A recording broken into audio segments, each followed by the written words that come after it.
Welcome to Dreamland Sleep.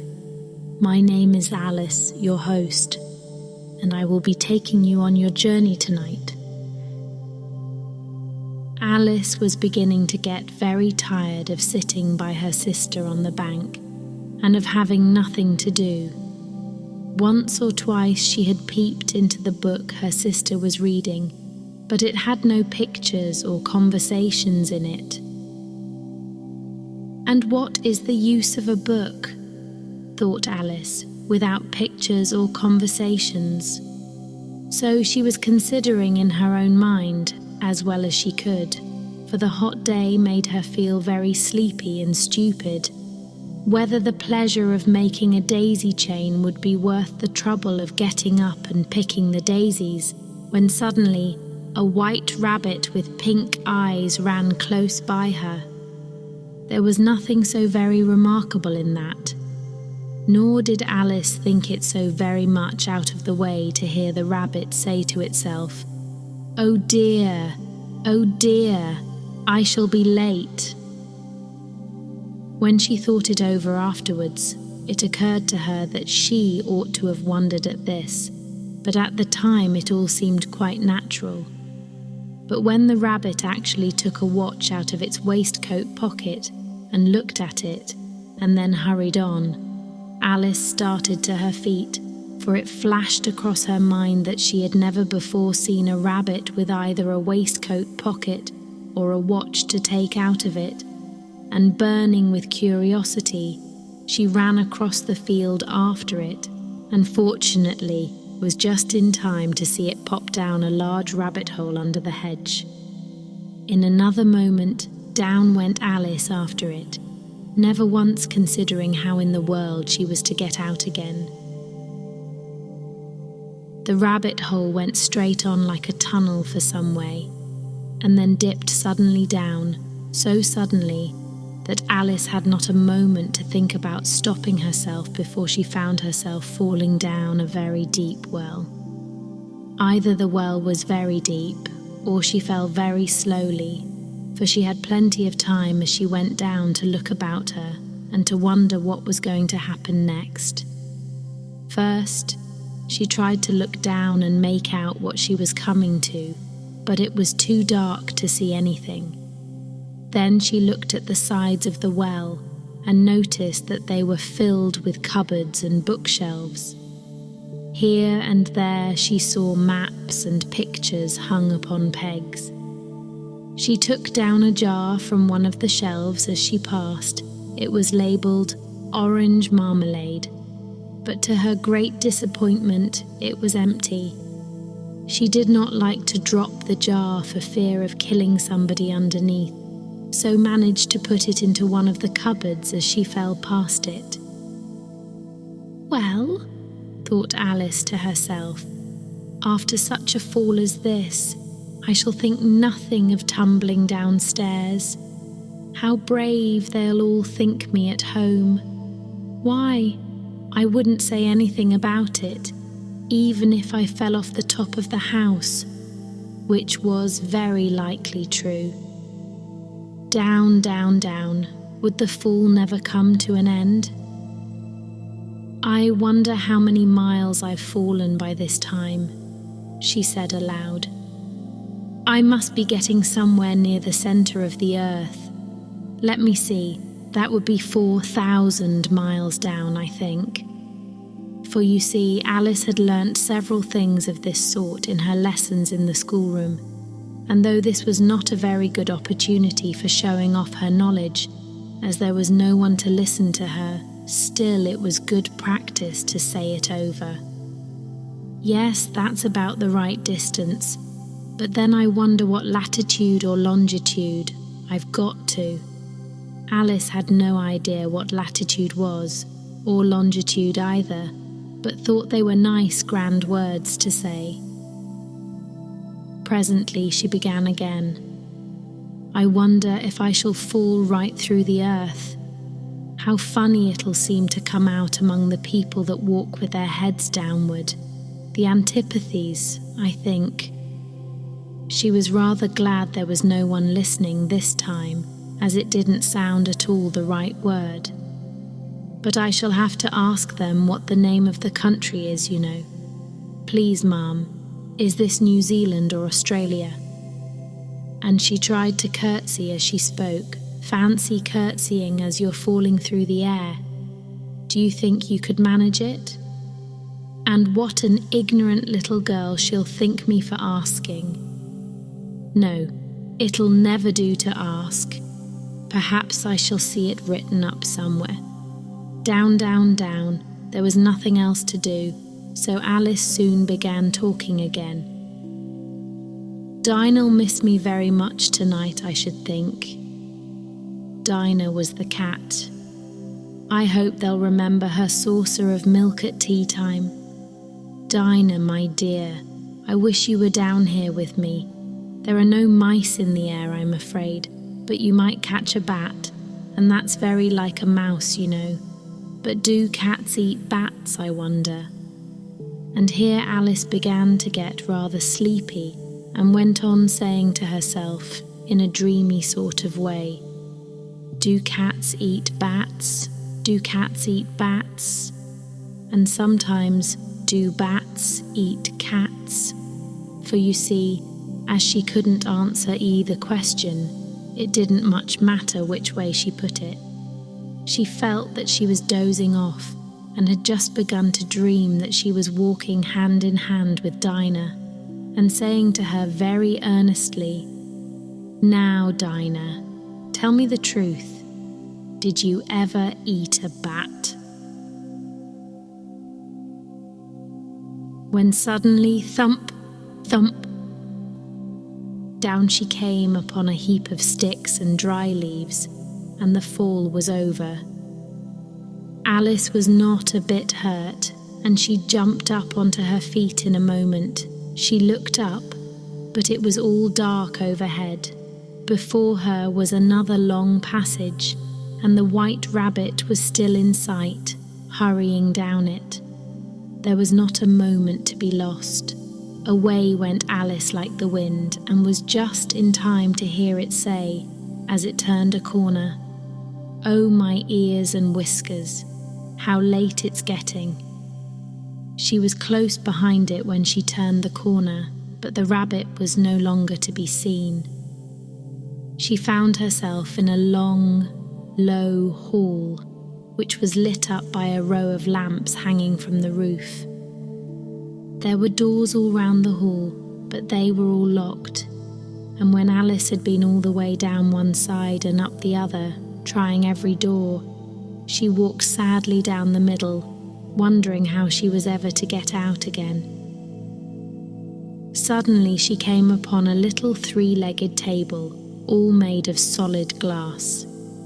There was nothing on it except a tiny golden key, and Alice's first thought was that it might belong to one of the doors of the hall. But alas, either the locks were too large or the key was too small. But at any rate, it would not open any of them. However, on the second time round, she came upon a low curtain she had not noticed before, and behind it was a little door about 15 inches high. She tried the little golden key in the lock, and to her great delight, it fitted. Alice opened the door and found that it led into a small passage, not much larger than a rat hole. She knelt down and looked along the passage into the loveliest garden you ever saw. How she longed to get out of that dark hall and wander about among those beds of bright flowers and those cool fountains, but she could not even get her head through the doorway. And even if my head would go through, thought poor Alice, it would be of very little use without my shoulders. Oh, how I wish I could shut up like a telescope. I think I could, if I only knew how to begin. For you see, so many out-of-the-way things had happened lately that Alice had begun to think that very few things indeed were really impossible. There seemed to be no use in waiting by the little door, so she went back to the table, half hoping she might find another key on it, or at any rate a book of rules for shutting people up like telescopes. This time she found a little bottle on it, which certainly was not here before, said Alice, and round the neck of the bottle was a paper label with the words, "Drink me," beautifully printed on it in large letters. It was all very well to say "drink me," but the wise little Alice was not going to do that in a hurry.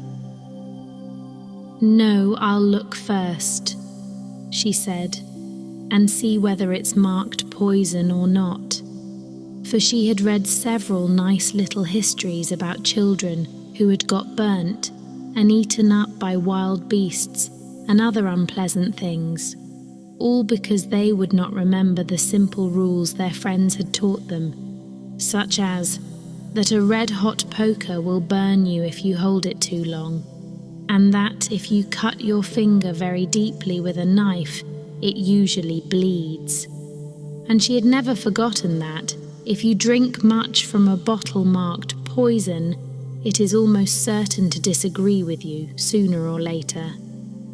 However, this bottle was not marked poison, so Alice ventured to taste it, and finding it very nice, it had in fact a sort of mixed flavour of cherry tart, custard, pineapple, roast turkey, toffee, and hot buttered toast.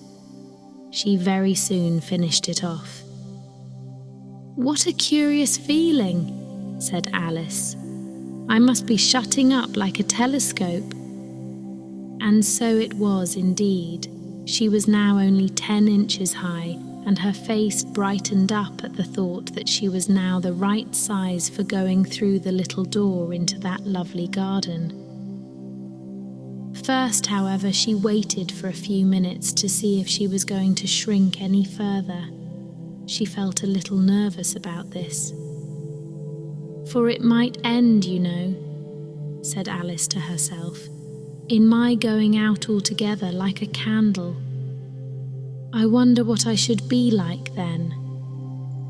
And she tried to fancy what the flame of a candle is like after the candle is blown out, for she could not remember ever having seen such a thing. After a while, finding that nothing more happened, she decided on going into the garden at once. But, alas for poor Alice. When she got to the door, she found she had forgotten the little golden key, and when she went back to the table for it, she found she could not possibly reach it. She could see it quite plainly through the glass, and she tried her best to climb up one of the legs of the table, but it was too slippery. And when she had tired herself out with trying, the poor little thing sat down and cried. "Come, there's no use in crying like that," said Alice to herself rather sharply. "I advise you to leave off this minute." She generally gave herself very good advice, though she very seldom followed it, and sometimes she scolded herself so severely as to bring tears into her eyes. And once she remembered trying to box her own ears for having cheated herself in a game of croquet she was playing against herself, for this curious child was very fond of pretending to be two people.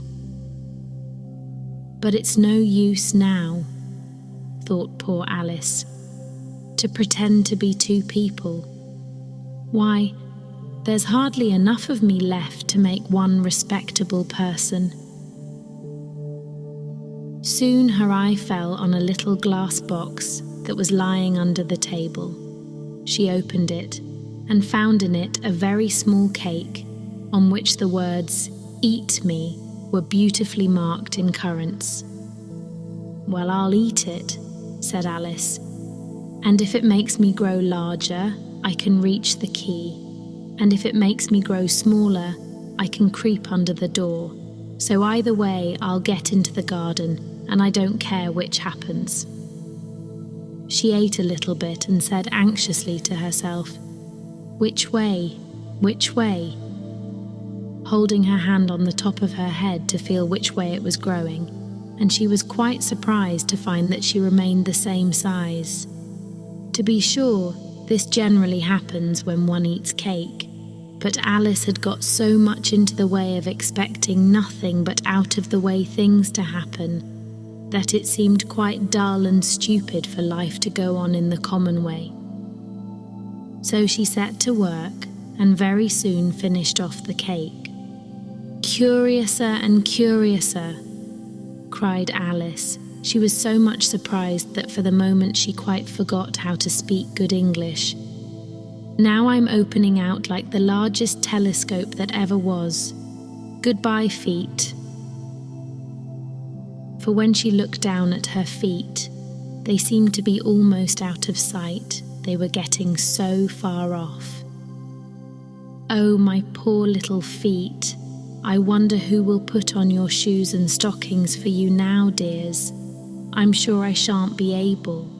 I shall be a great deal too far off to trouble myself about you. You must manage the best way you can. But I must be kind to them," thought Alice. "Or perhaps they won't walk the way I want to go. Let me see. I'll give them a new pair of boots every Christmas." And she went on planning to herself how she would manage it. "They must go by the carrier," she thought, "and how funny it'll seem, sending presents to one's own feet, and how odd the directions will look. Alice's right foot, hearthrug near the fender, with Alice's love. Oh dear, what nonsense I'm talking." Just then her head struck against the roof of the hall. In fact, she was now more than 9 feet high, and she at once took up the little golden key and hurried off to the garden door. Poor Alice. It was as much as she could do lying down on one side to look through into the garden with one eye, but to get through was more hopeless than ever. She sat down and began to cry again. "You ought to be ashamed of yourself," said Alice. "A great girl like you," she might well say this, "to go on crying in this way. Stop this moment, I tell you." But she went on all the same, shedding gallons of tears, until there was a large pool all round her, about 4 inches deep and reaching half down the hall. After a time, she heard a little pattering of feet in the distance, and she hastily dried her eyes to see what was coming. It was the White Rabbit returning, splendidly dressed, with a pair of white kid gloves in one hand and a large fan in the other. He came trotting along in a great hurry, muttering to himself as he came. "Oh, the Duchess, the Duchess! Oh, won't she be savage if I've kept her waiting?" Alice felt so desperate that she was ready to ask help of anyone. So, when the rabbit came near her, she began in a low, timid voice, "If you please, sir." The rabbit started violently, dropped the white kid gloves and the fan, and scurried away into the darkness as hard as he could go. Alice took up the fan and gloves, and as the hall was very hot, she kept fanning herself all the time she went on talking.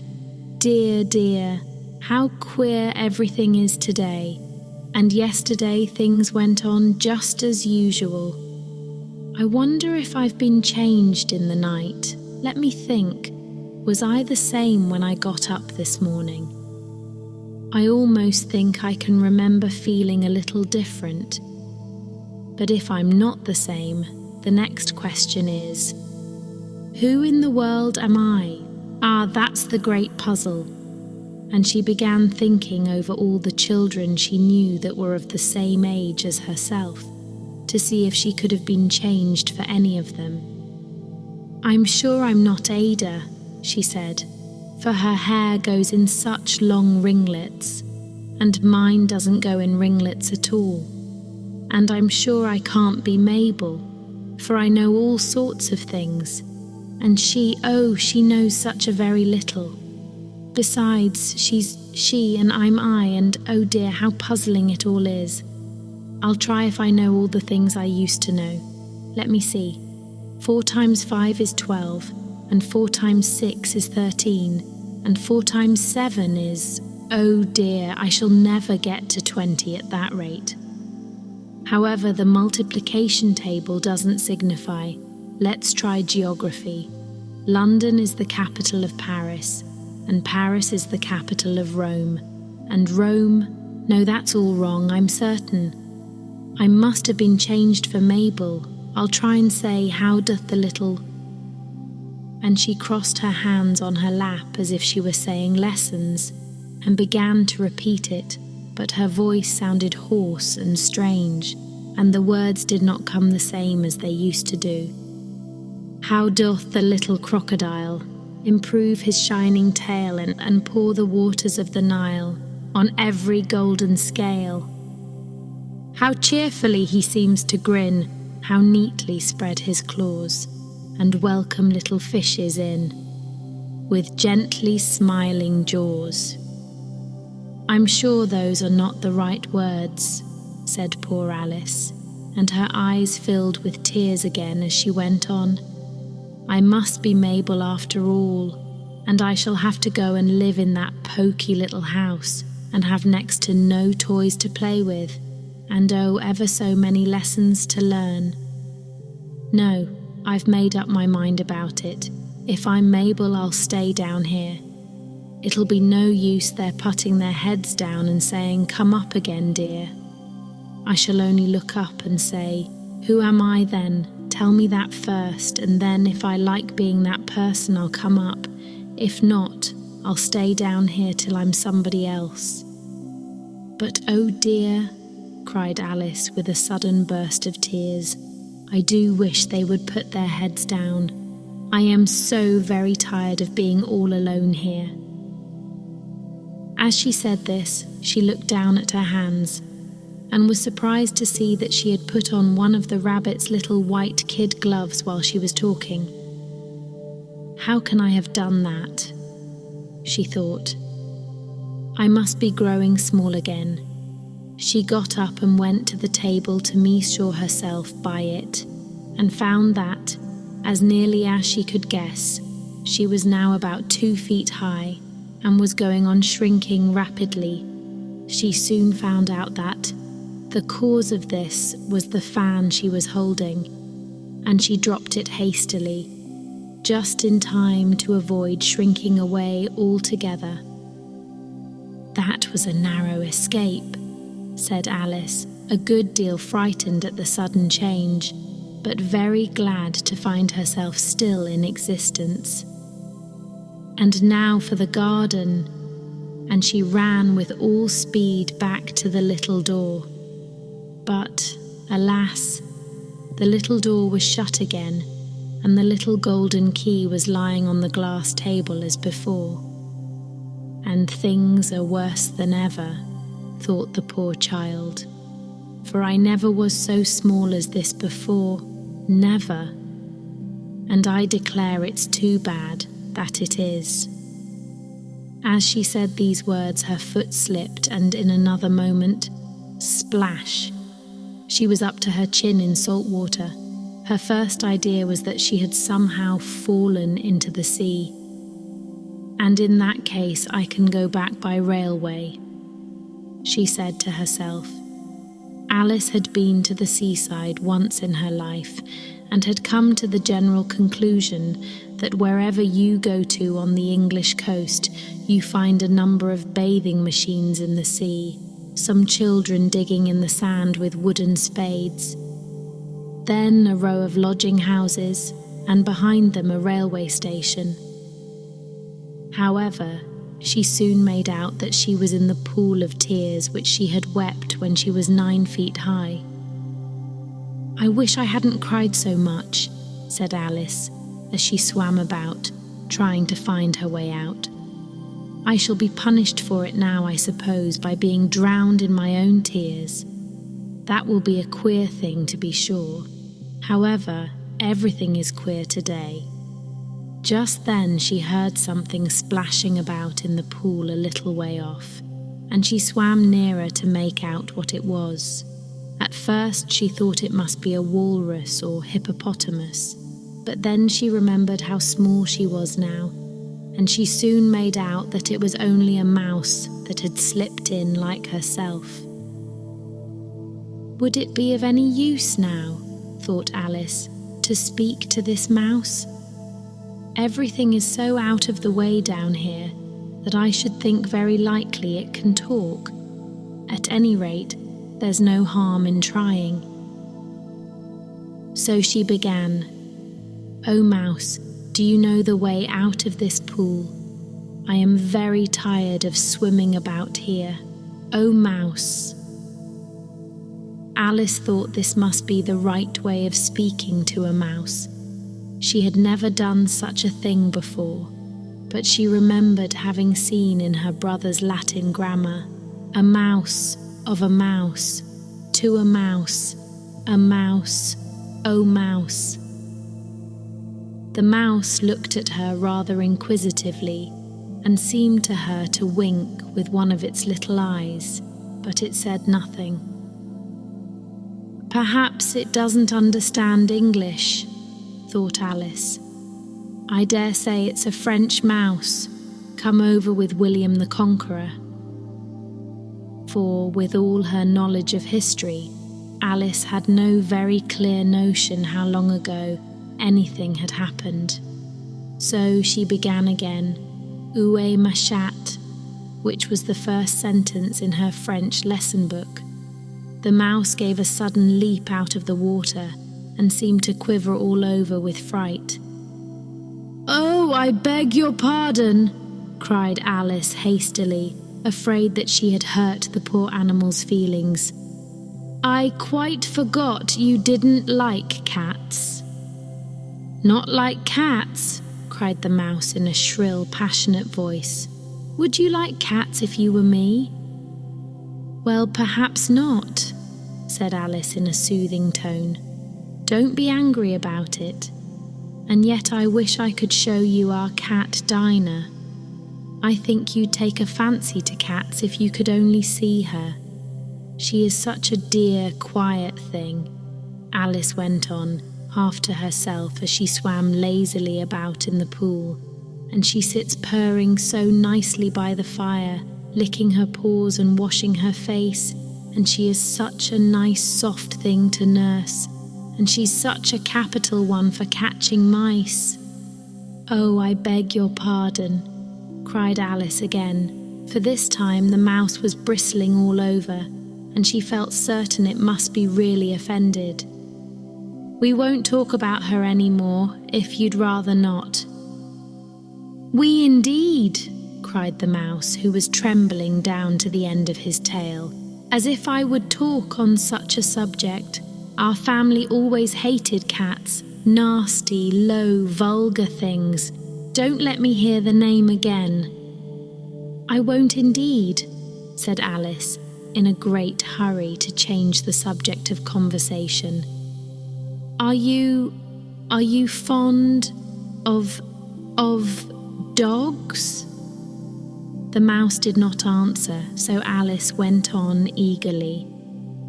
"There is such a nice little dog near our house, I should like to show you. A little bright-eyed terrier, you know, with oh such long curly brown hair, and it'll fetch things when you throw them, and it'll sit up and beg for its dinner, and all sorts of things. I can't remember half of them. And it belongs to a farmer, you know, and he says it's so useful. It's worth £100. He says it kills all the rats and oh dear," cried Alice in a sorrowful tone. "I'm afraid I've offended it again." For the mouse was swimming away from her as hard as it could go, and making quite a commotion in the pool as it went. So she called softly after it, "Mouse dear, do come back again, and we won't talk about cats or dogs either if you don't like them." When the mouse heard this, it turned round and swam slowly back to her. Its face was quite pale, with passion, Alice thought, and it said in a low, trembling voice, "Let us get to the shore, and then I'll tell you my history, and you'll understand why it is I hate cats and dogs." It was high time to go, for the pool was getting quite crowded with the birds and animals that had fallen into it. There were a duck and a dodo, a lory and an eaglet, and several other curious creatures. Alice led the way, and the whole party swam to the shore. They were indeed a queer-looking party that assembled on the bank. The birds with draggled feathers, the animals with their fur clinging close to them, and all dripping wet, cross, and uncomfortable. The first question, of course, was how to get dry again. They had a consultation about this, and after a few minutes it seemed quite natural to Alice to find herself talking familiarly with them, as if she had known them all her life. Indeed, she had quite a long argument with the lory, who at last turned sulky and would only say, "I am older than you and must know better," and this Alice would not allow without knowing how old it was. And, as the lory positively refused to tell its age, there was no more to be said. At last the mouse, who seemed to be a person of authority among them, called out, "Sit down, all of you, and listen to me. I'll soon make you dry enough." They all sat down at once, in a large ring, with the mouse in the middle. Alice kept her eyes anxiously fixed on it, for she felt sure she would catch a bad cold if she did not get dry very soon. "Ahem," said the mouse with an important air. "Are you all ready? This is the driest thing I know. Silence all round, if you please. William the Conqueror, whose cause was favoured by the Pope, was soon submitted to by the English, who wanted leaders, and had been of late much accustomed to usurpation and conquest. Edwin and Morcar, the Earls of Mercia and Northumbria." "Ugh," said the lory with a shiver. "I beg your pardon," said the mouse, frowning but very politely. "Did you speak?" "Not I," said the lory hastily. "I thought you did," said the mouse. "I proceed. Edwin and Morcar, the Earls of Mercia and Northumbria, declared for him, and even Stigand, the patriotic Archbishop of Canterbury, found it advisable." "Found what?" said the duck. "Found it," the mouse replied rather crossly. "Of course you know what 'it' means." "I know what it means well enough when I find a thing," said the duck. "It's generally a frog or a worm. The question is, what did the Archbishop find?" The mouse did not notice this question, but hurriedly went on. "Found it advisable to go with Edgar Atheling to meet William and offer him the crown. William's conduct at first was moderate, but the insolence of his Normans—" "How are you getting on now, my dear?" it continued, turning to Alice as it spoke. "As wet as ever," said Alice in a melancholy tone. "It doesn't seem to dry me at all." "In that case," said the dodo solemnly, rising to its feet, "I move that the meeting adjourn, for the immediate adoption of more energetic remedies." "Speak English," said the eaglet. "I don't know the meaning of half those long words, and what's more, I don't believe you do either." And the eaglet bent down its head to hide a smile. Some of the other birds tittered audibly. "What I was going to say," said the dodo in an offended tone, "was that the best thing to get us dry would be a caucus race." "What is a caucus race?" said Alice.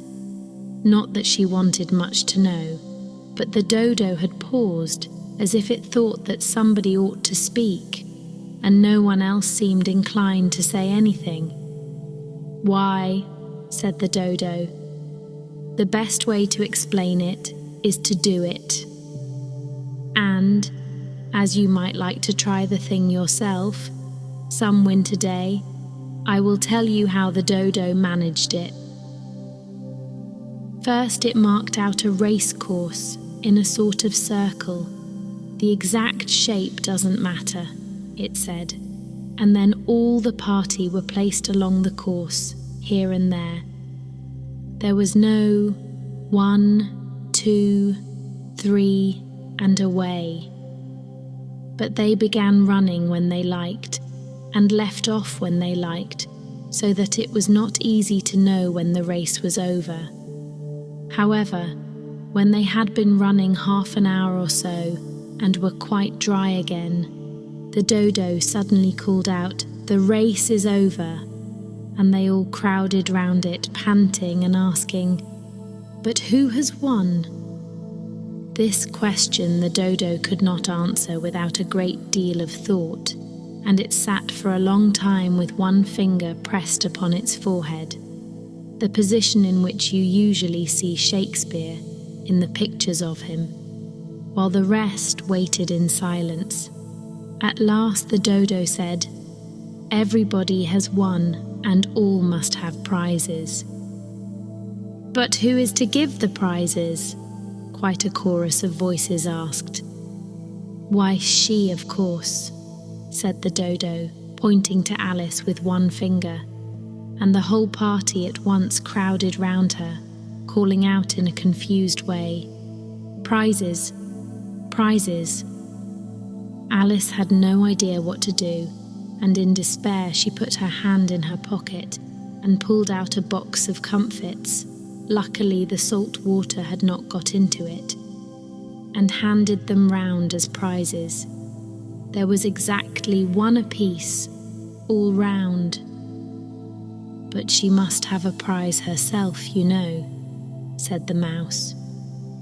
"Of course," the dodo replied very gravely.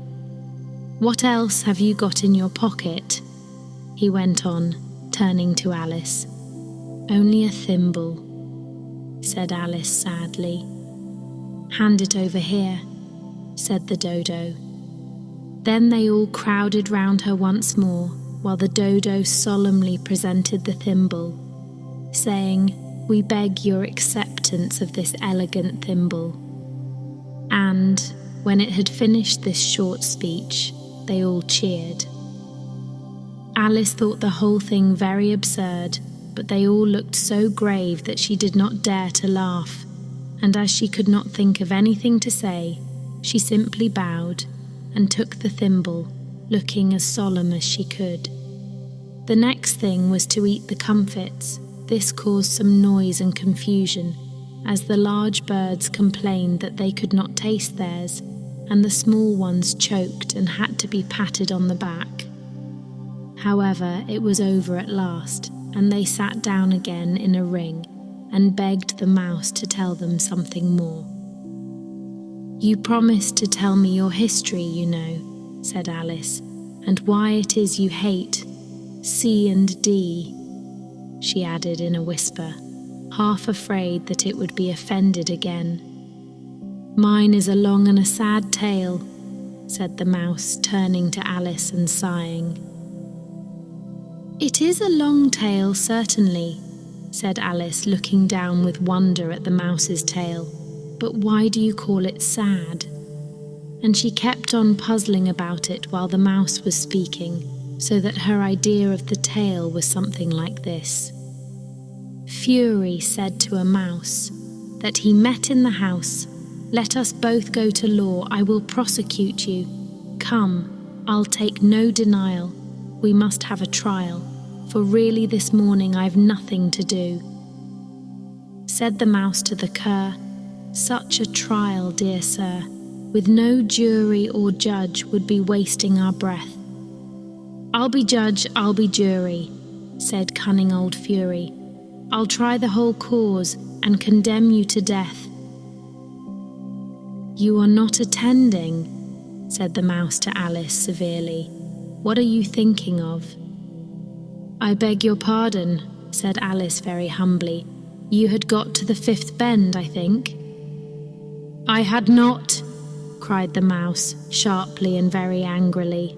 "And not," said Alice, always ready to make herself useful and looking anxiously about her. "Oh, do let me help to undo it." "I shall do nothing of the sort," said the mouse, getting up and walking away. "You insult me by talking such nonsense."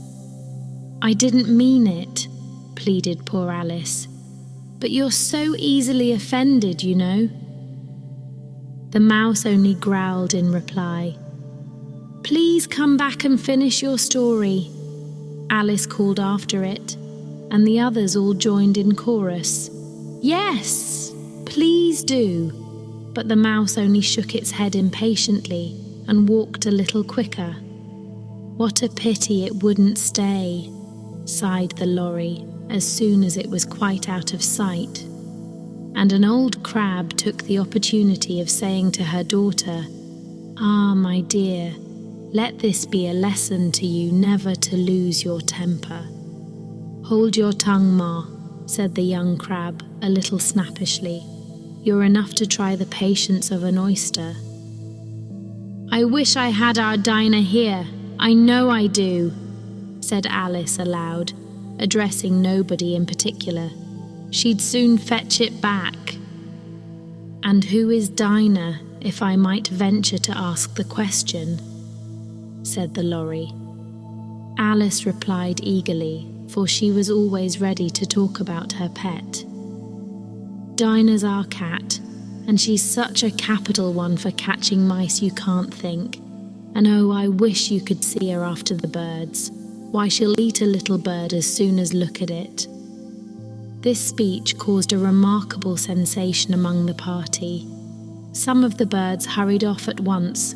One old magpie began wrapping itself up very carefully, remarking, "I really must be getting home.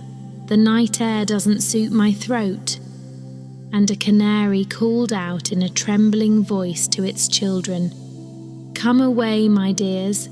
It's high time you were all in bed." On various pretexts, they all moved off, and Alice was soon left alone. "I wish I hadn't mentioned Dinah," she said to herself in a melancholy tone. "Nobody seems to like her down here, and I'm sure she's the best cat in the world. Oh, my dear Dinah, I wonder if I shall ever see you any more." And here poor Alice began to cry again, for she felt very lonely and low-spirited. In a little while, however, she again heard a little pattering of footsteps in the distance, and she looked up eagerly, half hoping that the mouse had changed his mind and was coming back to finish his story. It was the white rabbit, trotting slowly back again and looking anxiously about as it went, as if it had lost something. And she heard it muttering to itself, the Duchess, oh my dear paws, oh my fur and whiskers, she'll get me executed, as sure as ferrets are ferrets. Where can I have dropped them, I wonder?" Alice guessed in a moment that it was looking for the fan and the pair of white kid gloves, and she very good-naturedly began hunting about for them, but they were nowhere to be seen. Everything seemed to have changed since her swim in the pool, and the great hall, with the glass table and the little door, had vanished completely. Very soon the rabbit noticed Alice as she went hunting about, and called out to her in an angry tone, "Why, Mary Ann, what are you doing out here? Run home this moment. and fetch me a pair of gloves and a fan. Quick now!" And Alice was so much frightened that she ran off at once in the direction it pointed to, without trying to explain the mistake it had made. "He took me for his housemaid," she said to herself as she ran. "How surprised he'll be when he finds out who I am. But I'd better take him his fan and gloves. That is, if I can find them." As she said this, she came upon a neat little house, on the door of which was a bright brass plate with the name W. Rabbit engraved upon it. She went in without knocking and hurried upstairs, in great fear lest she should meet the real Mary Ann and be turned out of the house before she had found the fan and gloves. "How queer it seems," Alice said to herself, "to be going messages for a rabbit. I suppose Dinah'll be sending me on messages next." And she began fancying the sort of thing that would happen. "Miss Alice, come here directly and get ready for your walk." "Coming in a minute, nurse, but I've got to see that the mouse doesn't get out." "Only I don't think," Alice went on, "that they'd let Dinah stop in the house if it began ordering people about like that." By this time she had found her way into a tidy little room with a table in the window, and on it, as she had hoped, a fan and 2 or 3 pairs of tiny white kid gloves. She took up the fan and a pair of the gloves and was just going to leave the room when her eye fell upon a little bottle that stood near the looking glass. There was no label this time with the words, "Drink me," but nevertheless she uncorked it and put it to her lips. "I know something interesting is sure to happen," she said to herself, "whenever I eat or drink anything, so I'll just see what this bottle does. I do hope it'll make me grow large again, for really I'm quite tired of being such a tiny little thing." It did so indeed, and much sooner than she had expected.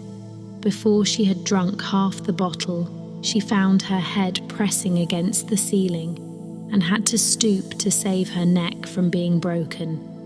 She hastily put down the bottle, saying to herself, "That's quite enough. I hope I shan't grow any more. As it is, I can't get out at the door.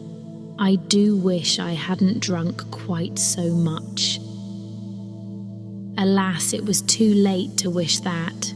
She went on growing and growing, and very soon had to kneel down on the floor. In another minute there was not even room for this, and she tried the effect of lying down with one elbow against the door and the other arm curled round her head. Still she went on growing, and as a last resource, she put one arm out of the window and one foot up the chimney, and said to herself, "Now I can do no more. Whatever happens, what will become of me?" Luckily for Alice, the little magic bottle had now had its full effect, and she grew no larger. Still it was very uncomfortable, and as there seemed to be no sort of chance of her ever getting out of the room again, no wonder she felt unhappy. It was much pleasanter at home, thought poor Alice, when one wasn't always growing larger and smaller and being ordered about by mice and rabbits. I almost wish I hadn't gone down that rabbit hole. And yet, it's rather curious, you know, this sort of life. I do wonder what can have happened to me. When I used to read fairy tales, I fancied that kind of thing never happened, and now here I am in the middle of one. There ought to be a book written about me, that there ought, and when I grow up I'll write one, but I'm grown up now," she added in a sorrowful tone. "At least there's no room to grow up any more here." "But then," thought Alice, "shall I never get any older than I am now? That'll be a comfort, one way, never to be an old woman, but then always to have lessons to learn. Oh, I shouldn't like that. Oh, you foolish Alice, she answered herself. How can you learn lessons in here? Why, there's hardly room for you, and no room at all for any lesson books. And so she went on, taking first one side and then the other, and making quite a conversation of it altogether. But after a few minutes she heard a voice outside and stopped to listen. "Mary Ann, Mary Ann," said the voice. "Fetch me my gloves this moment." Then came a little pattering of feet on the stairs. Alice knew it was the rabbit coming to look for her, and she trembled till she shook the house, quite forgetting that she was now about 1,000 times as large as the rabbit, and had no reason to be afraid of it. Presently the rabbit came up to the door and tried to open it, but as the door opened inwards and Alice's elbow was pressed hard against it, that attempt proved a failure. Alice heard it say to itself, "Then I'll go round and get in at the window." "That you won't," thought Alice, and after waiting till she fancied she heard the rabbit just under the window, she suddenly spread out her hand and made a snatch in the air. She did not get hold of anything, but she heard a little shriek and a fall, and a crash of broken glass, from which she concluded that it was just possible it had fallen into a cucumber frame, or something of the sort. Next came an angry voice, the rabbit's, "Pat, Pat, where are you?" And then a voice she had never heard before. "Sure then I'm here, digging for apples, Your Honour." "Digging for apples indeed," said the rabbit angrily. "Here, come and help me out of this." Sounds of more broken glass. "Now tell me, Pat, what's that in the window?" "Sure it's an arm, Your Honour." He pronounced it Aram. "An arm, you goose. Who ever saw one that size? Why, it fills the whole window." "Sure it does, Your Honour, but it's an arm for all that." "Well, it's got no business there at any rate. Go and take it away." There was a long silence after this, and Alice could only hear whispers now and then, such as, "Sure, I don't like it, Your Honour, at all, at all." "Do as I tell you, you coward." And at last she spread out her hand again and made another snatch in the air.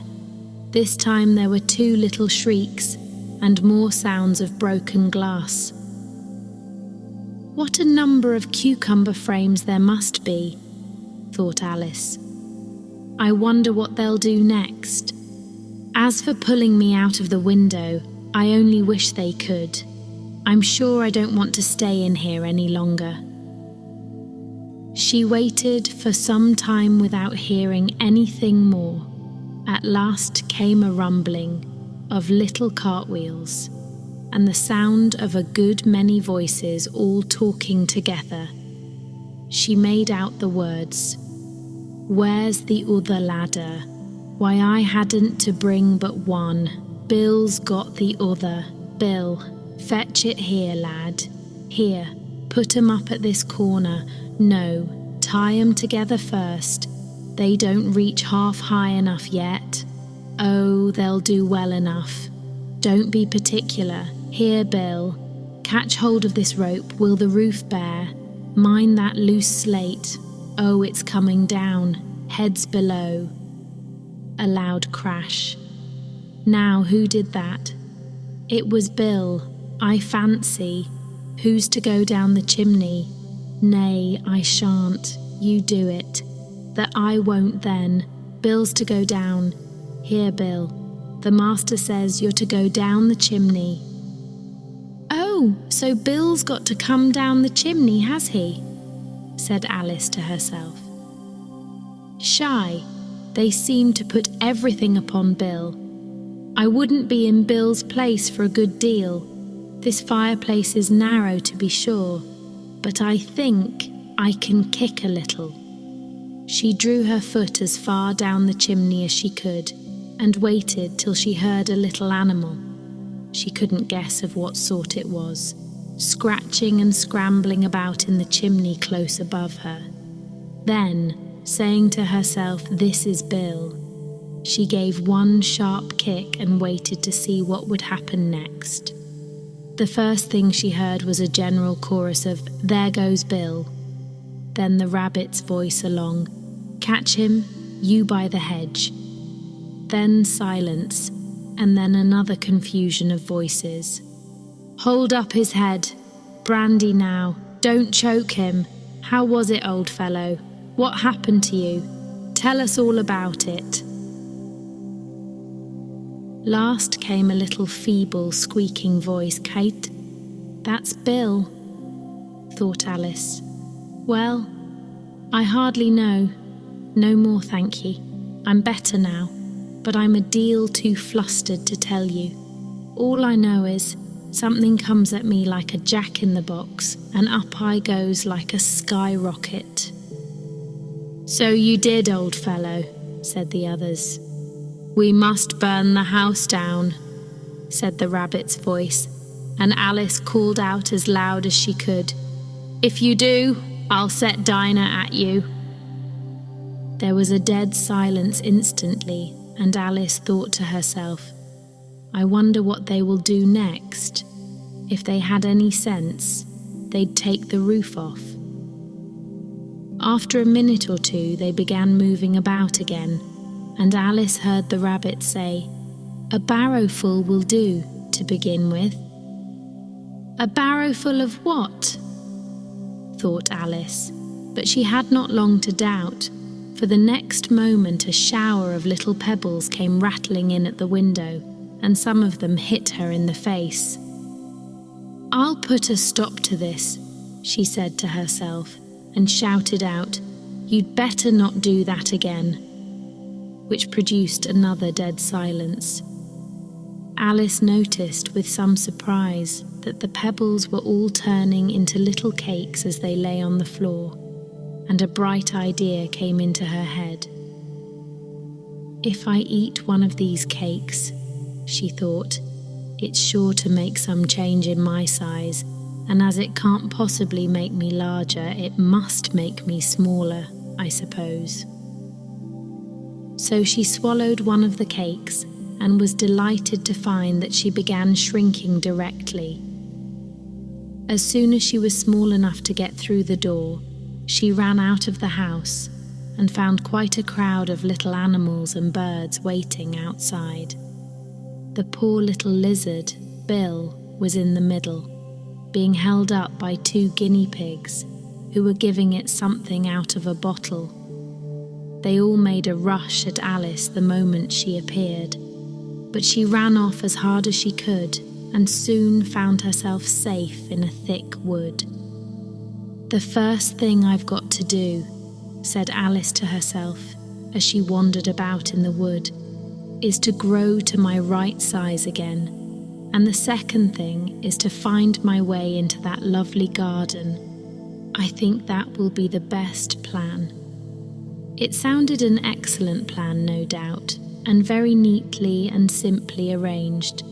The only difficulty was that she had not the smallest idea how to set about it, and while she was peering about anxiously among the trees, a little sharp bark just over her head made her look up in a great hurry. An enormous puppy was looking down at her with large round eyes and feebly stretching out one paw, trying to touch her.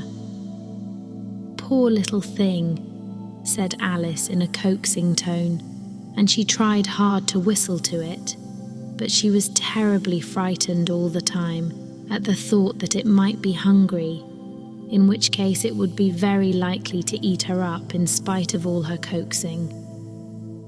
Hardly knowing what she did, she picked up a little bit of stick and held it out to the puppy, whereupon the puppy jumped into the air off all its feet at once, with a yelp of delight, and rushed at the stick and made believe to worry it. Then Alice dodged behind a great thistle to keep herself from being run over, and the moment she appeared on the other side, the puppy made another rush at the stick and tumbled head over heels in its hurry to get hold of it. Then Alice, thinking it was very like having a game of play with a cart horse and expecting every moment to be trampled under its feet, ran round the thistle again. Then the puppy began a series of short charges at the stick, running a very little way forwards each time and a long way back, and barking hoarsely all the while, till at last it sat down a good way off, panting, with its tongue hanging out of its mouth and its great eyes half shut. This seemed to Alice a good opportunity for making her escape, so she set off at once and ran till she was quite tired and out of breath, until the puppy's bark sounded quite faint in the distance. "And yet what a dear little puppy it was," said Alice, as she leant against a buttercup to rest herself and fanned herself with one of the leaves. "I should have liked teaching it tricks very much, if I'd only been the right size to do it. Oh dear, I'd nearly forgotten that I've got to grow up again. Let me see, how is it to be managed? I suppose I ought to eat or drink something or other. But the great question is, what? The great question certainly was what?" Alice looked all round her at the flowers and the blades of grass, but she did not see anything that looked like the right thing to eat or drink under the circumstances. There was a large mushroom growing near her, about the same height as herself, and when she had looked under it, and on both sides of it and behind it, it occurred to her that she might as well look and see what was on the top of it. She stretched herself up on tiptoe and peeped over the edge of the mushroom, and her eyes immediately met those of a large blue caterpillar that was sitting on the top with its arms folded, quietly smoking a long hookah, and taking not the smallest notice of her or of anything else. The caterpillar and Alice looked at each other for some time in silence. At last, the caterpillar took the hookah out of its mouth and addressed her in a languid, sleepy voice. "Who are you?" said the caterpillar. This was not an encouraging opening for a conversation. Alice replied rather shyly, I hardly know, sir, just at present. At least I know who I was when I got up this morning, but I think I must have been changed several times since then." "What do you mean by that?" said the caterpillar sternly. "Explain yourself." "I can't explain myself, I'm afraid, sir," said Alice, "because I'm not myself, you see." "I don't see," said the caterpillar. "I'm afraid I can't put it more clearly," Alice replied very politely, "for I can't understand it myself to begin with, and being so many different sizes in a day is very confusing." "It isn't," said the caterpillar. "Well, perhaps you haven't found it so yet," said Alice. "But when you have to turn into a chrysalis, you will someday, you know, and then after that into a butterfly, I should think you'll feel it a little queer, won't you?"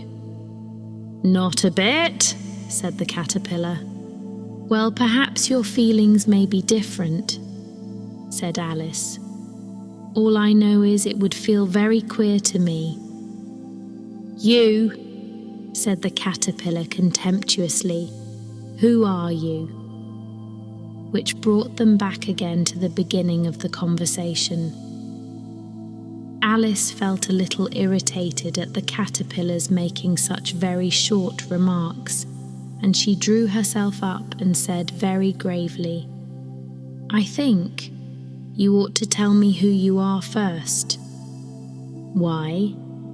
said the caterpillar. Here was another puzzling question, and as Alice could not think of any good reason, and as the caterpillar seemed to be in a very unpleasant state of mind, she turned away. "Come back," the caterpillar called after her. "I've something important to say." This sounded promising, certainly. Alice turned and came back again. "Keep your temper," said the caterpillar. "Is that all?" said Alice, swallowing down her anger as well as she could. "No," said the caterpillar. Alice thought she might as well wait, as she had nothing else to do, and perhaps after all it might tell her something worth hearing. For some minutes it puffed away without speaking, but at last it unfolded its arms, took the hookah out of its mouth again and said, "So you think you're changed, do you?" "I'm afraid I am, sir," said Alice. "I can't remember things as I used, and I don't keep the same size for 10 minutes together." "Can't remember what things?" said the caterpillar. "Well, I've tried to say, 'How doth the little busy bee?' but it all came different." Alice replied in a very melancholy voice, "Repeat, 'You are old, Father William,'" said the caterpillar.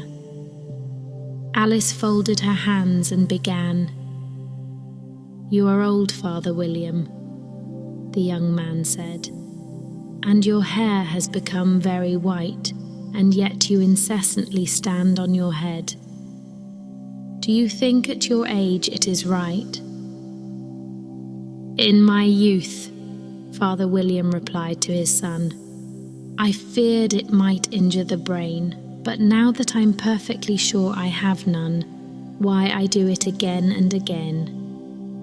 "You are old," said the youth, "as I mentioned before, and have grown most uncommonly fat. Yet you turned a back somersault in at the door. Pray, what is the reason of that?" "In my youth," said the sage, as he shook his grey locks, "I kept all my limbs very supple, by the use of this ointment, 1 shilling the box. Allow me to sell you a couple."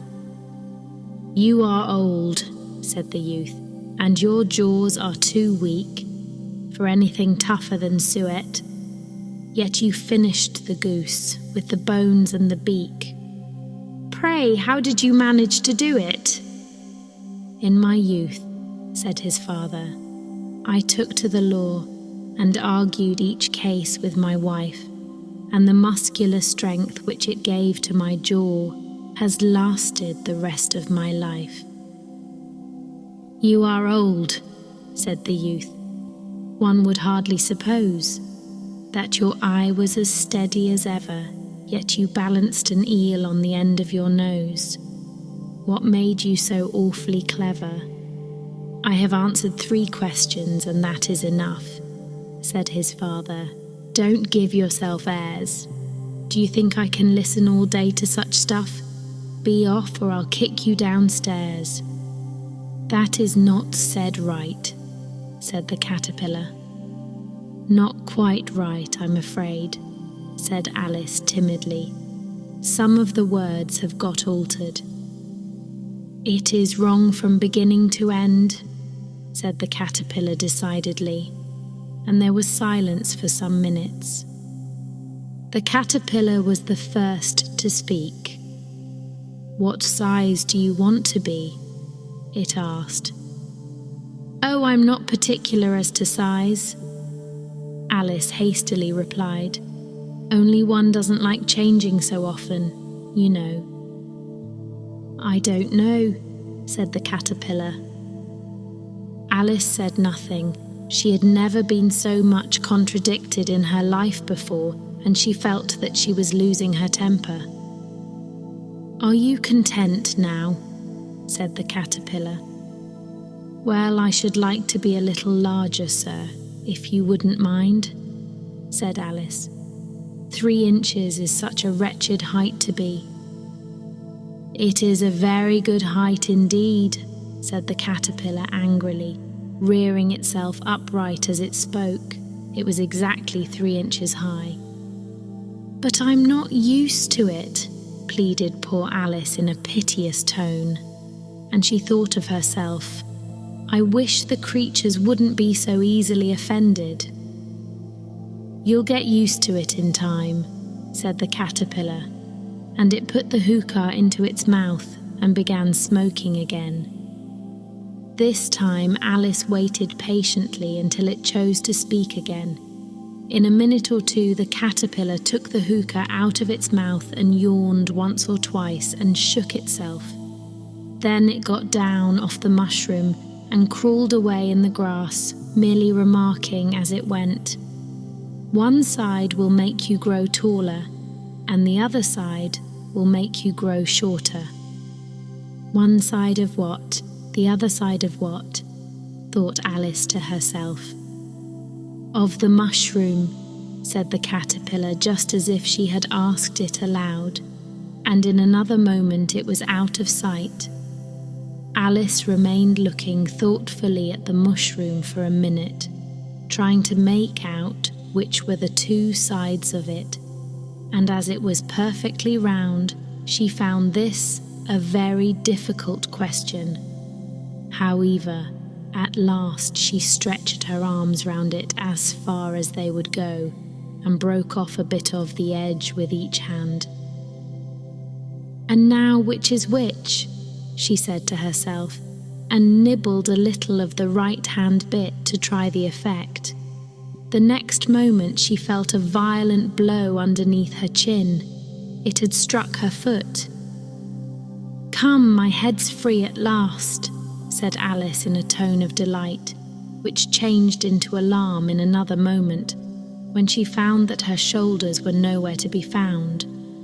All she could see when she looked down was an immense length of neck, which seemed to rise like a stalk out of a sea of green leaves that lay far below her.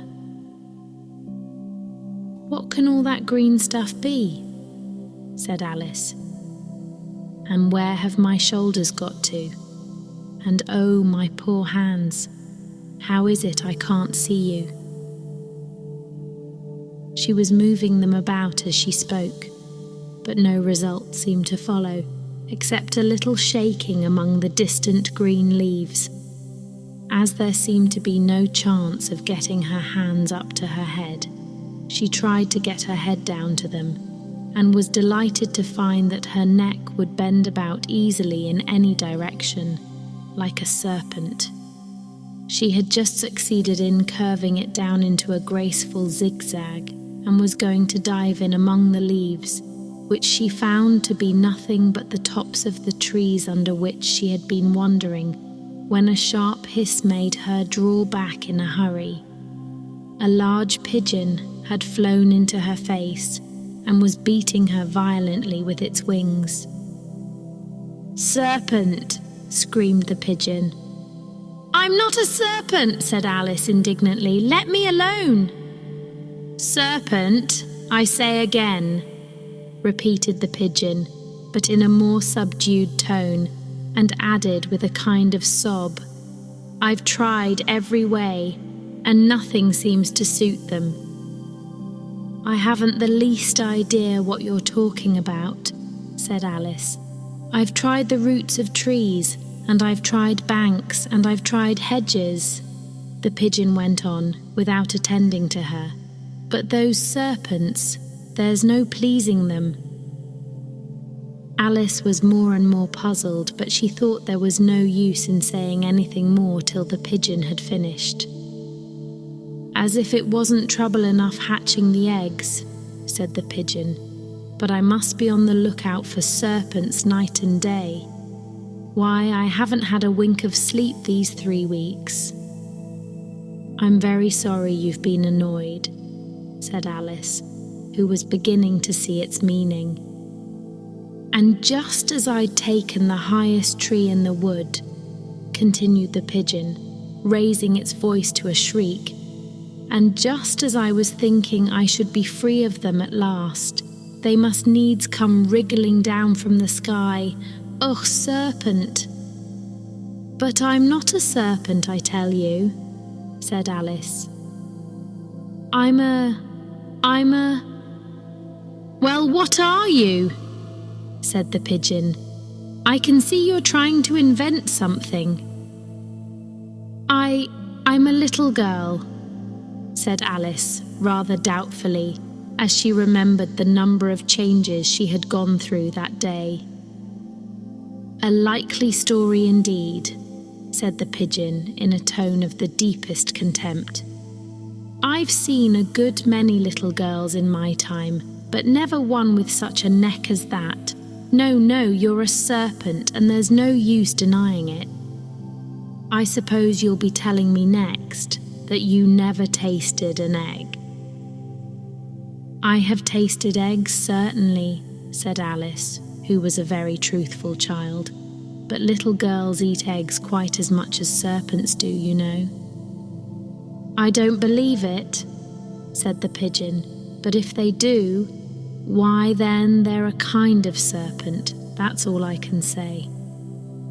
This was such a new idea to Alice that she was quite silent for a minute or two, which gave the pigeon the opportunity of adding, You're looking for eggs.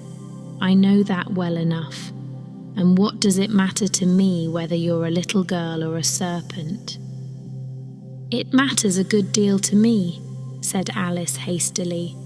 But I'm not looking for eggs as it happens, and if I was, I shouldn't want yours. I don't like them raw. Well, be off then, said the pigeon in a sulky tone, as it settled down again into its nest. Alice crouched down among the trees as well as she could, for her neck kept getting entangled among the branches, and every now and then she had to stop and untwist it. After a while she remembered that she still held the pieces of mushroom in her hands, and she set to work very carefully, nibbling first at one and then at the other, and growing sometimes taller and sometimes shorter, until she had succeeded in bringing herself down to her usual height. It was so long since she had been anything near the right size that it felt quite strange at first, but she got used to it in a few minutes and began talking to herself, as usual. Come, there's half my plan done now. How puzzling all these changes are. I'm never sure what I'm going to be from one minute to another. However, I've got back to my right size. The next thing is to get into that beautiful garden. How is that to be done, I wonder? As she said this, she came suddenly upon an open place with a little house in it about 4 feet high. Whoever lives there, thought Alice, it'll never do to come upon them this size. Why, I should frighten them out of their wits. So she began nibbling at the right-hand bit again, and did not venture to go near the house till she had brought herself down to 9 inches high. For a minute or two she stood looking at the house and wondering what to do next, when suddenly a footman in livery came running out of the wood. She considered him to be a footman because he was in livery. Otherwise, judging by his face only, she would have called him a fish, and rapped loudly at the door with his knuckles. It was opened by another footman in livery, with a round face and large eyes like a frog, and both footmen, Alice noticed, had powdered hair that curled all over their heads. She felt very curious to know what it was all about, and crept a little way out of the wood to listen. The fish footman began by producing from under his arm a great letter, nearly as large as himself, and this he handed over to the other, saying, in a solemn tone, "For the Duchess." an invitation from the Queen to play croquet. The frog footman repeated in the same solemn tone, only changing the order of the words a little. From the Queen, an invitation for the Duchess to play croquet. Then they both bowed low, and their curls got entangled together. Alice laughed so much at this that she had to run back into the wood for fear of their hearing her.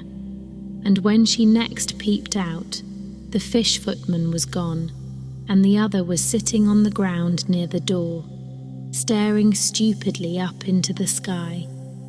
Alice went timidly up to the door and knocked. "There's no sort of use in knocking," said the footman, "and that for 2 reasons.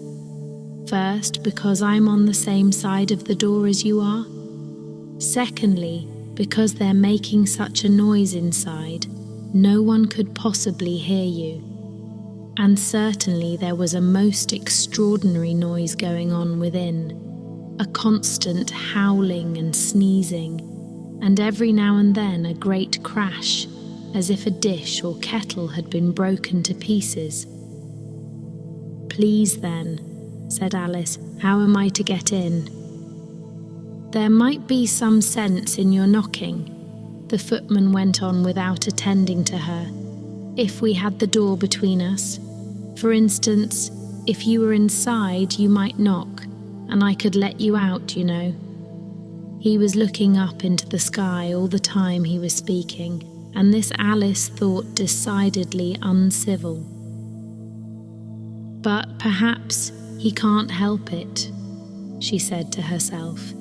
"His eyes are so very nearly at the top of his head, but at any rate he might answer questions. How am I to get in?" she repeated, aloud. "I shall sit here," the footman remarked, "till tomorrow." At this moment the door of the house opened, and a large plate came skimming out, straight at the footman's head. It just grazed his nose and broke to pieces against one of the trees behind him. "Or next day, maybe?"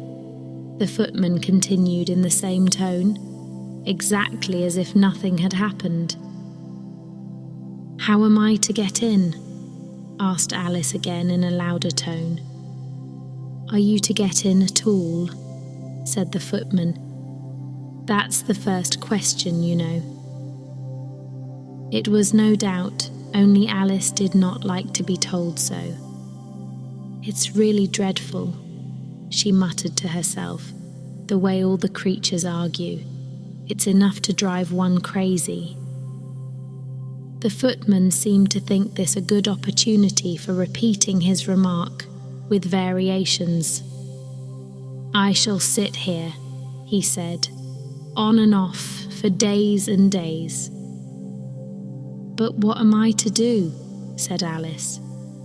"Anything you like," said the footman, and began whistling. "Oh, there's no use in talking to him," said Alice desperately. "He's perfectly idiotic." And she opened the door and went in. The door led right into a large kitchen, which was full of smoke from one end to the other. The Duchess was sitting on a 3-legged stool in the middle, nursing a baby. The cook was leaning over the fire, stirring a large cauldron which seemed to be full of soup. "There's certainly too much pepper in that soup," Alice said to herself, as well as she could for sneezing. There was certainly too much of it in the air. Even the Duchess sneezed occasionally, and as for the baby, it was sneezing and howling alternately without a moment's pause. The only things in the kitchen that did not sneeze were the cook and a large cat which was sitting on the hearth and grinning from ear to ear.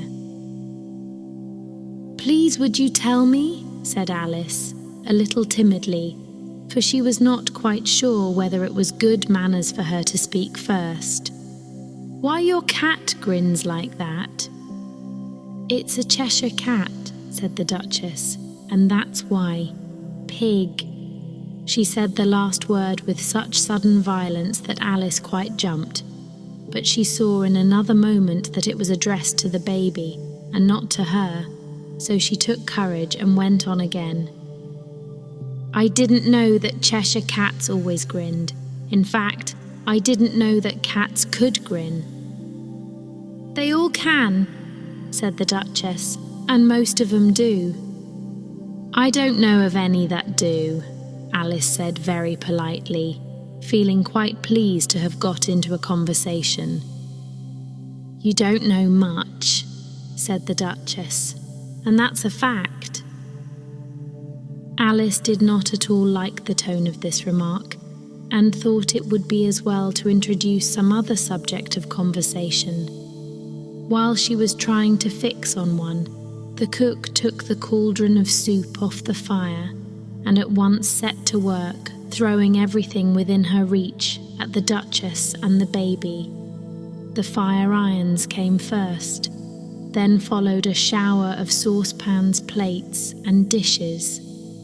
The Duchess took no notice of them even when they hit her, and the baby was howling so much already that it was quite impossible to say whether the blows hurt it or not. "Oh, please mind what you're doing," cried Alice, jumping up and down in an agony of terror. "Oh, there goes his precious nose!" As an unusually large saucepan flew close by it and very nearly carried it off. "If everybody minded their own business," the Duchess said in a hoarse growl, "the world would go round a deal faster than it does." "Which would not be an advantage," said Alice, who felt very glad to get an opportunity of showing off a little of her knowledge. "Just think of what work it would make with the day and night. You see, the Earth takes 24 hours to turn round on its axis." "Talking of axes," said the Duchess, "chop off her head."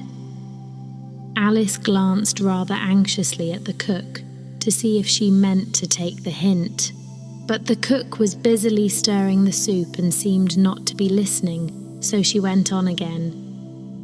24 hours, I think, or is it 12? "Oh, don't bother me," said the Duchess. "I never could abide figures." And with that she began nursing her child again, singing a sort of lullaby to it as she did so, and giving it a violent shake at the end of every line. "Speak roughly to your little boy, and beat him when he sneezes. He only does it to annoy. Here, you may nurse it a bit if you like," the Duchess said to Alice, flinging the baby at her as she spoke. "I must go and get ready to play croquet with the Queen." And she hurried out of the room.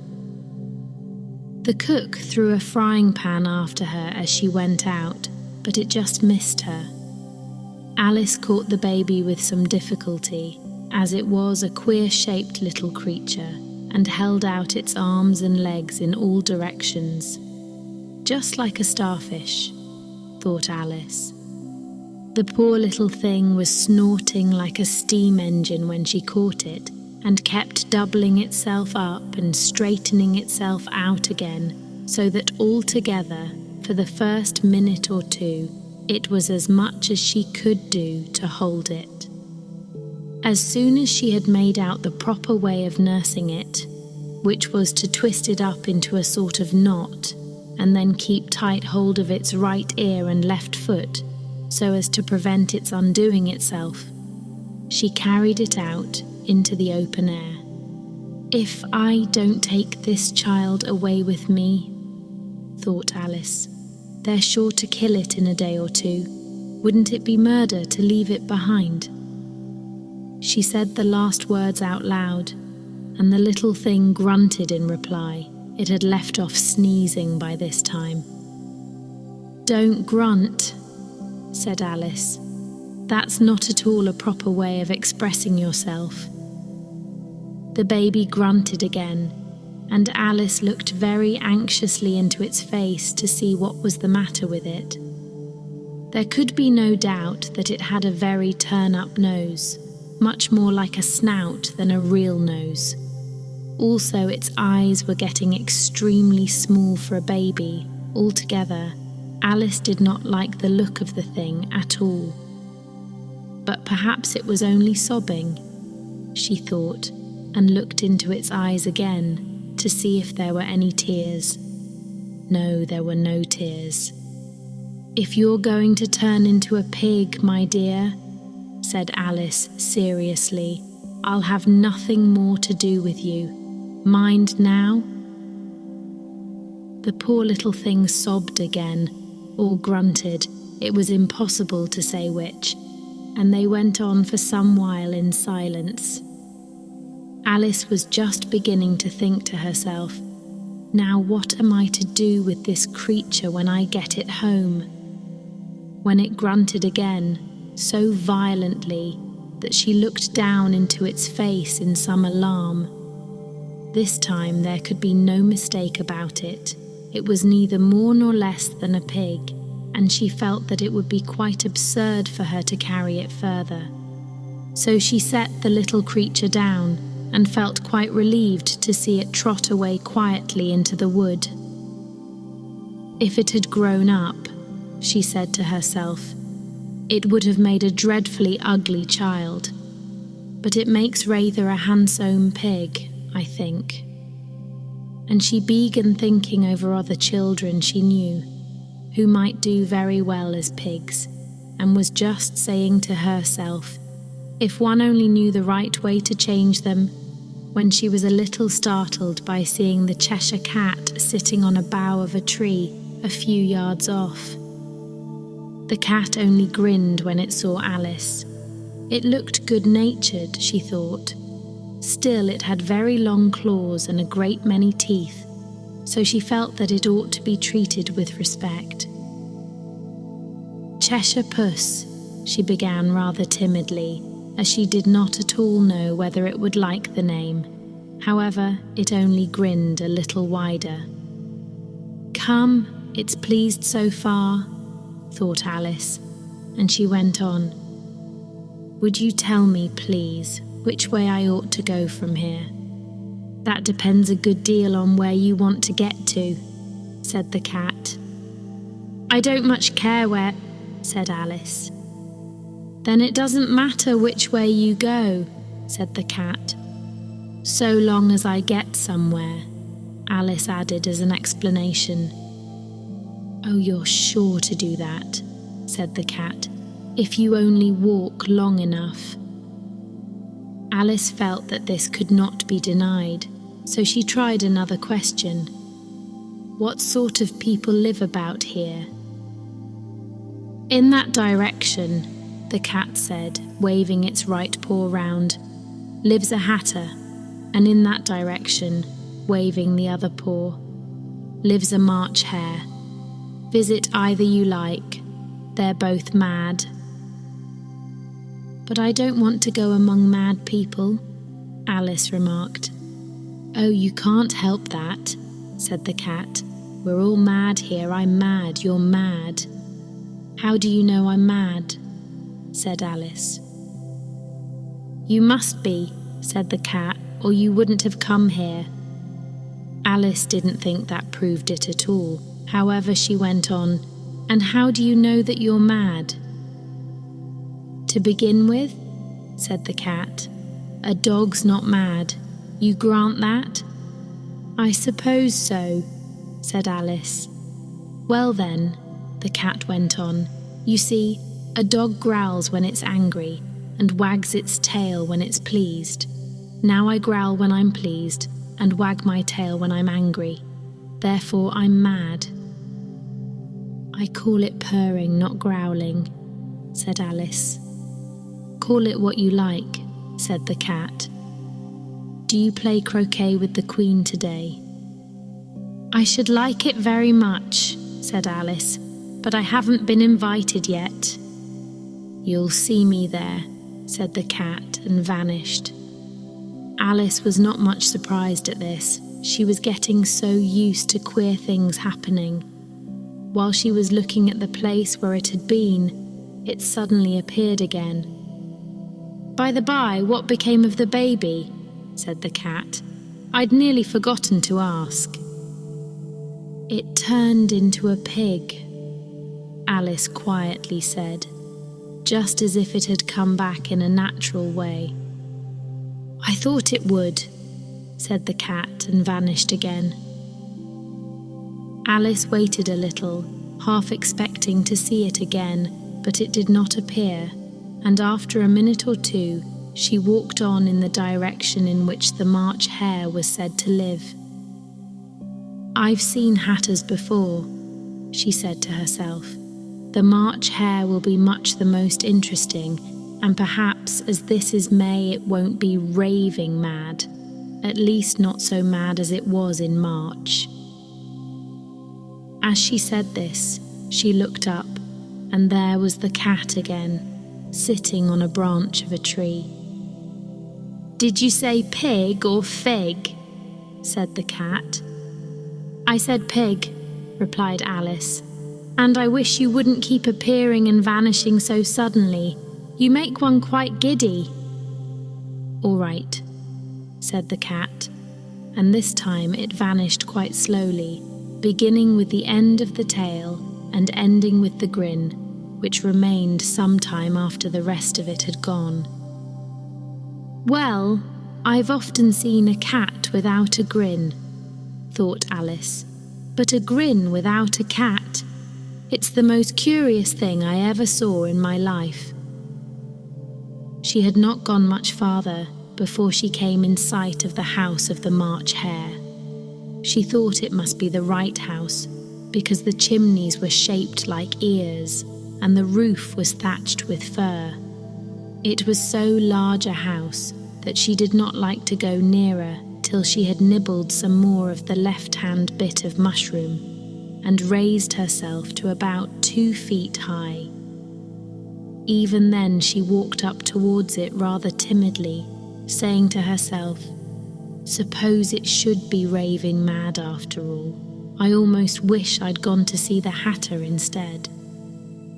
There was a table set out under a tree in front of the house, and the March Hare and the hatter were having tea at it.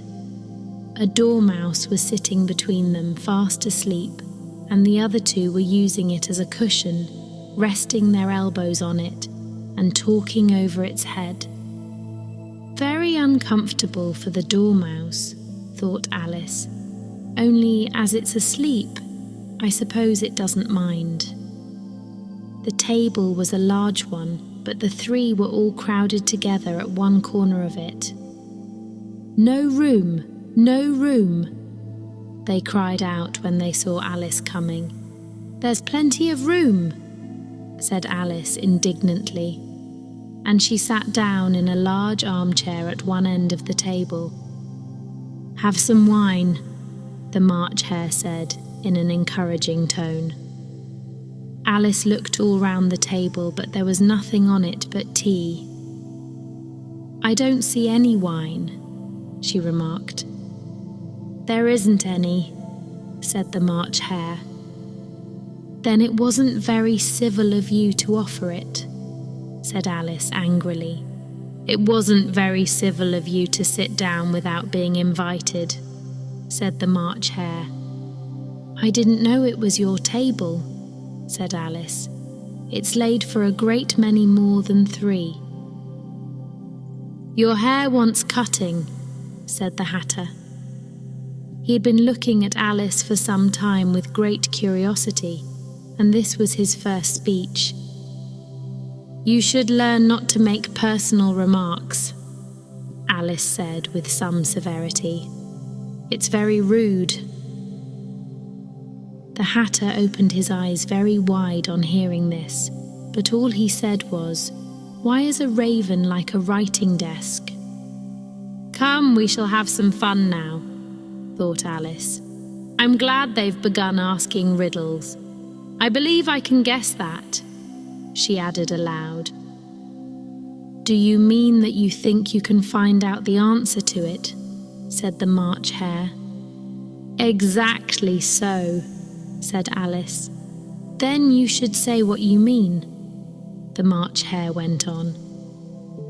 I do, Alice hastily replied.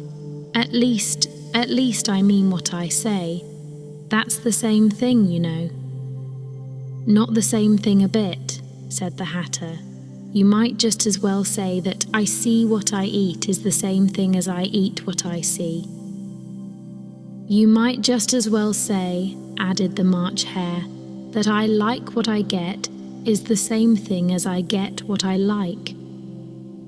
You might just as well say, added the Dormouse, who seemed to be talking in his sleep, that I breathe when I sleep is the same thing as I sleep when I breathe.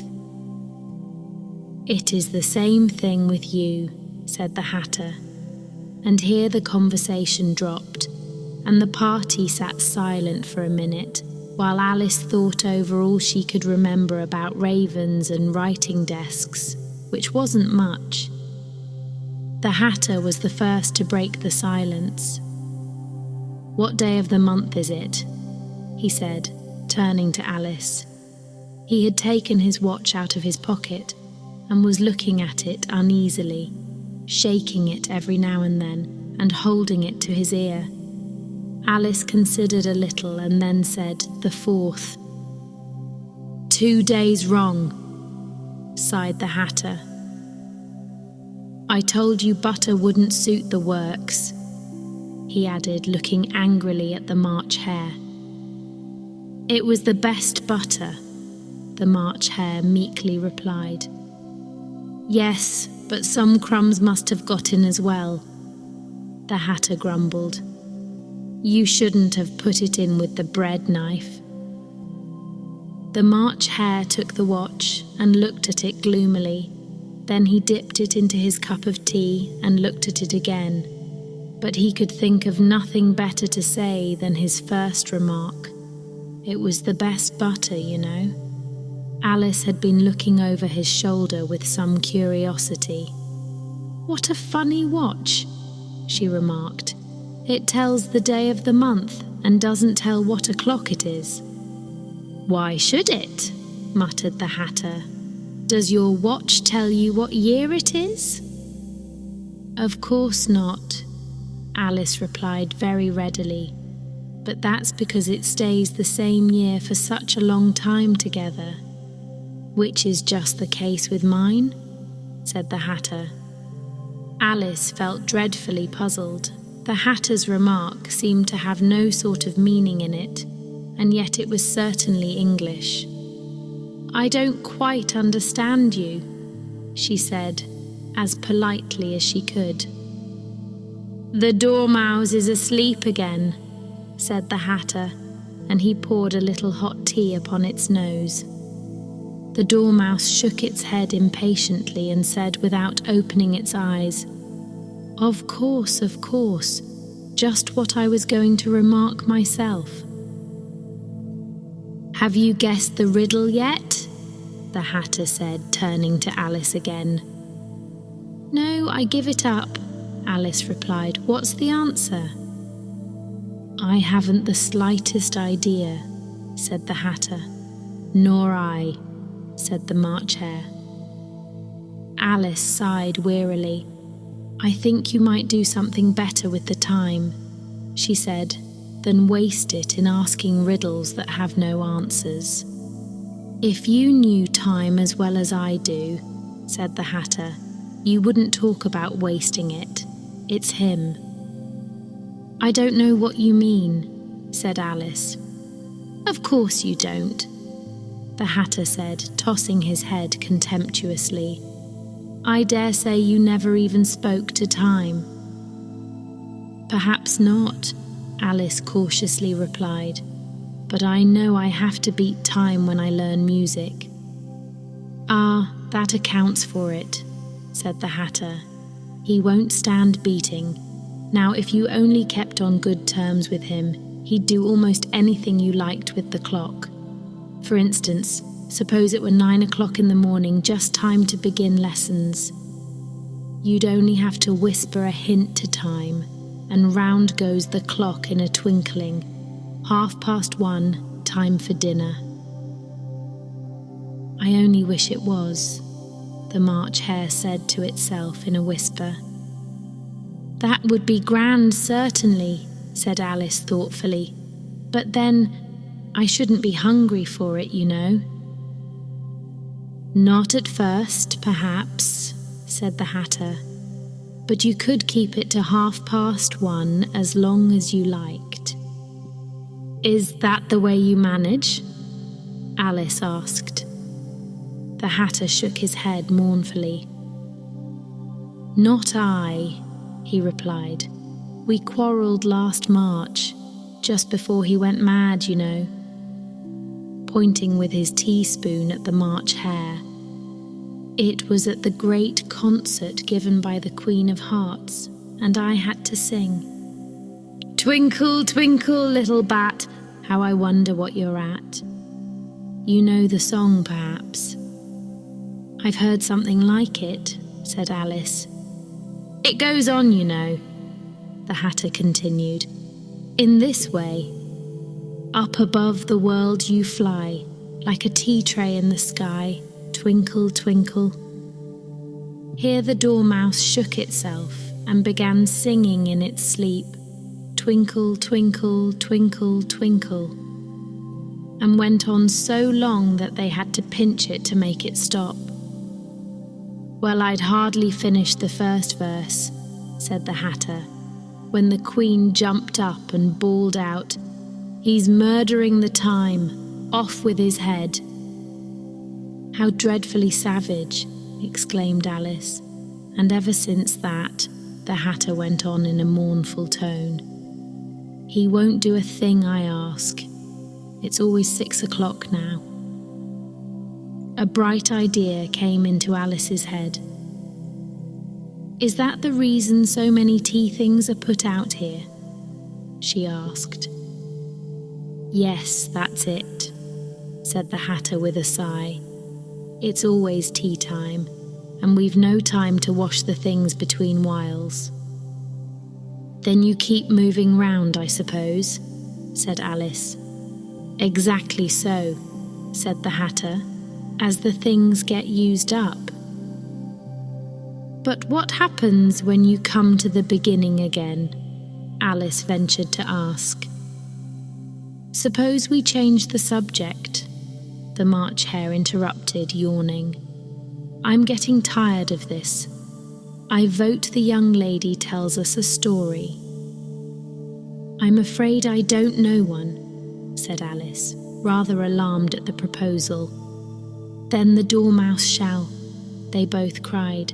"Wake up, Dormouse!" And they pinched it on both sides at once. The Dormouse slowly opened his eyes. "I wasn't asleep," he said in a hoarse, feeble voice. "I heard every word you fellows were saying." "Tell us a story," said the March Hare. "Yes, please do," pleaded Alice. "And be quick about it," added the Hatter, "or you'll be asleep again before it's done." "Once upon a time there were 3 little sisters," the Dormouse began in a great hurry, "and their names were Elsie, Lacey, and Tilly, and they lived at the bottom of a well." "What did they live on?" said Alice, who always took a great interest in questions of eating and drinking. "They lived on treacle," said the Dormouse, after thinking a minute or two. "They couldn't have done that, you know," Alice gently remarked. "They'd have been ill." "So they were," said the Dormouse. "Very ill." Alice tried to fancy to herself what such an extraordinary ways of living would be like, but it puzzled her too much, so she went on. "But why did they live at the bottom of a well?" "Take some more tea," the March Hare said to Alice very earnestly.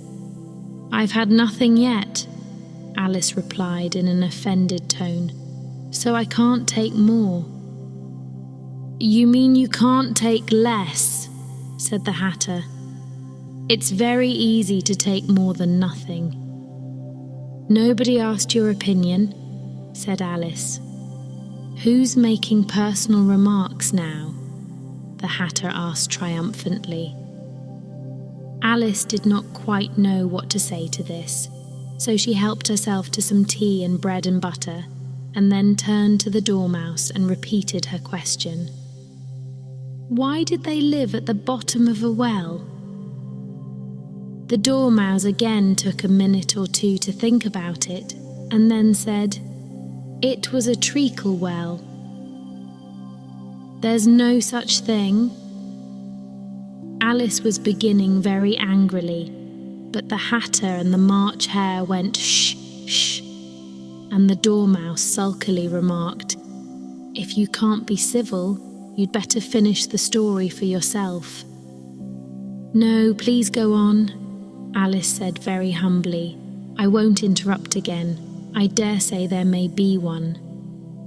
"One indeed," said the Dormouse indignantly. However, he consented to go on. "And so these three little sisters, they were learning to draw, you know." "What did they draw?" said Alice, quite forgetting her promise. "Treacle," said the Dormouse, without considering at all this time. "I want a clean cup," interrupted the Hatter. "Let's all move one place on." He moved on as he spoke, and the Dormouse followed him. The March Hare moved into the Dormouse's place, and Alice rather unwillingly took the place of the March Hare. The Hatter was the only one who got any advantage from the change, and Alice was a good deal worse off than before, as the March Hare had just upset the milk jug into his plate. Alice did not wish to offend the Dormouse again, so she began very cautiously. "But I don't understand. Where did they draw the treacle from?" "You can draw water out of a water well," said the Hatter. "So I should think you could draw treacle out of a treacle well. Eh, stupid?" "But they were in the well," Alice said to the Dormouse, not choosing to notice this last remark. "Of course they were," said the Dormouse, "well in." This answer so confused poor Alice that she let the Dormouse go on for some time without interrupting it. "They were learning to draw," the Dormouse went on, yawning and rubbing its eyes, for it was getting very sleepy. "And they drew all manner of things, everything that begins with an M." "Why with an M?" said Alice. "Why not?" said the March Hare. Alice was silent. The Dormouse had closed its eyes by this time and was going off into a doze, but on being pinched by the Hatter, it woke up again with a little shriek and went on. "That begins with an M, such as mousetraps, and the moon, and memory, and muchness.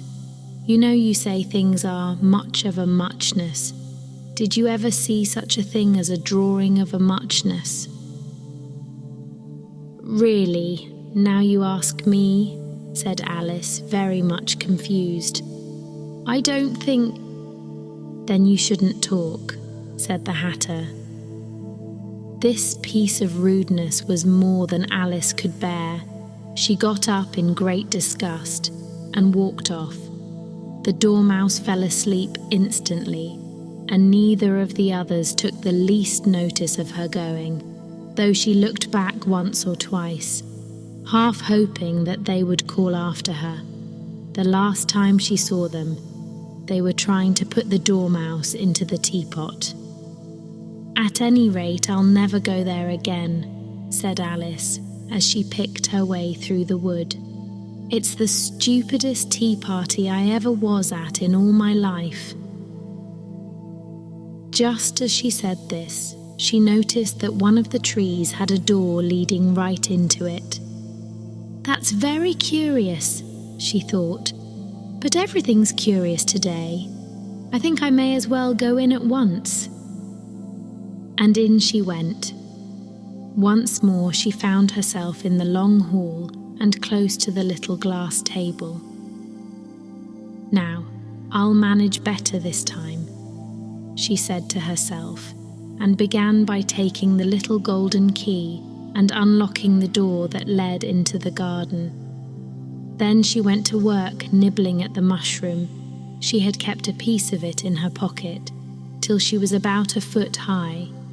Then she walked down the little passage, and then she found herself at last in the beautiful garden, among the bright flower beds and the cool fountains.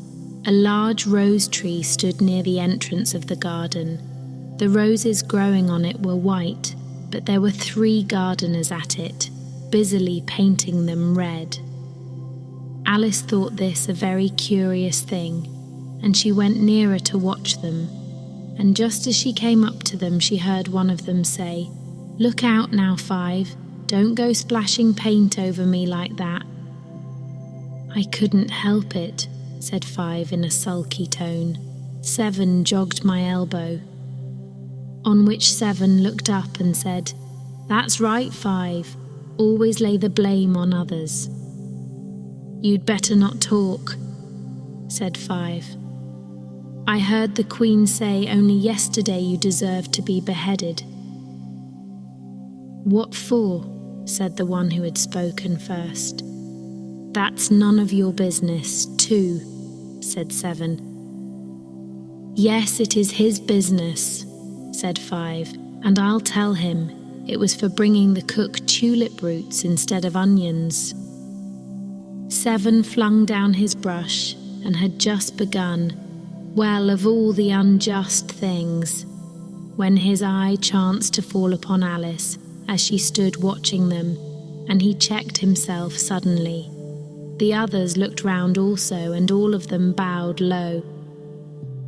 "Would you tell me," said Alice, a little timidly, "why you are painting those roses?"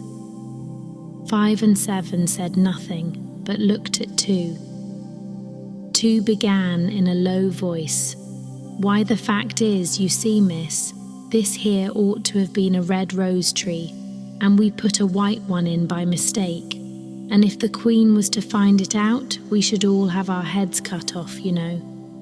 So you see, miss, we're doing our best afore she comes to—" At this moment 5, who had been anxiously looking across the garden, called out, "The Queen! The Queen!" and the 3 gardeners instantly threw themselves flat upon their faces. There was a sound of many footsteps, and Alice looked round, eager to see the Queen. First came 10 soldiers carrying clubs. These were all shaped like the 3 gardeners, oblong and flat, with their hands and feet at the corners. Next, the 10 courtiers. These were ornamented all over with diamonds, and walked 2 and 2, as the soldiers did. After these came the royal children. There were 10 of them, and the little dears came jumping merrily along hand in hand. In couples, they were all ornamented with hearts. Next came the guests, mostly kings and queens, and among them Alice recognized the white rabbit. It was talking in a hurried, nervous manner, smiling at everything that was said, and went by without noticing her. Then followed the Knave of Hearts, carrying the king's crown on a crimson velvet cushion, and last of all this grand procession came the King and Queen of Hearts. Alice was rather doubtful whether she ought not to lie down on her face like the 3 gardeners, but she could not remember ever having heard of such a rule at processions. And besides, what would be the use of a procession, thought she, if people had all to lie down upon their faces so that they couldn't see it? So she stood still where she was and waited. When the procession came opposite to Alice, They all stopped and looked at her, and the Queen said severely, "Who is this?" She said it to the Knave of Hearts, who only bowed and smiled in reply. "Idiot!" said the Queen, tossing her head impatiently, and turning to Alice she went on, "What's your name, child?" "My name is Alice, so please your Majesty," said Alice very politely, but she added to herself, "Why, they're only a pack of cards after all. I needn't be afraid of them." "And who are these?" said the Queen, pointing to the 3 gardeners who were lying round the rose tree. For you see, as they were lying on their faces, and the pattern on their backs was the same as the rest of the pack, she could not tell whether they were gardeners, or soldiers, or courtiers, or 3 of her own children. "How should I know?" said Alice, surprised at her own courage. "It's no business of mine." The Queen turned crimson with fury, and after glaring at her for a moment like a wild beast, screamed, "Off with her head! Off!" "Nonsense!" said Alice very loudly and decidedly, and the Queen was silent. The King laid his hand upon her arm and timidly said, "Consider, my dear, she is only a child." The Queen turned angrily away from him and said to the knave, "Turn them over." The knave did so very carefully with one foot. "Get up," said the Queen in a shrill, loud voice, and the 3 gardeners instantly jumped up and began bowing to the King, the Queen, the royal children, and everybody else. "Leave off that," screamed the Queen, "you make me giddy." And then, turning to the rose tree, she went on, "What have you been doing here?" "May it please your Majesty," said 2 in a very humble tone, going down on one knee as he spoke. "We were trying—" "I see," said the Queen, who had meanwhile been examining the roses. "Off with their heads." And the procession moved on, 3 of the soldiers remaining behind to execute the unfortunate gardeners, who ran to Alice for protection. "You shan't be beheaded," said Alice, and she put them into a large flower pot that stood near. The 3 soldiers wandered about for a minute or 2, looking for them, and then quietly marched off after the others. "Are their heads off?" shouted the Queen.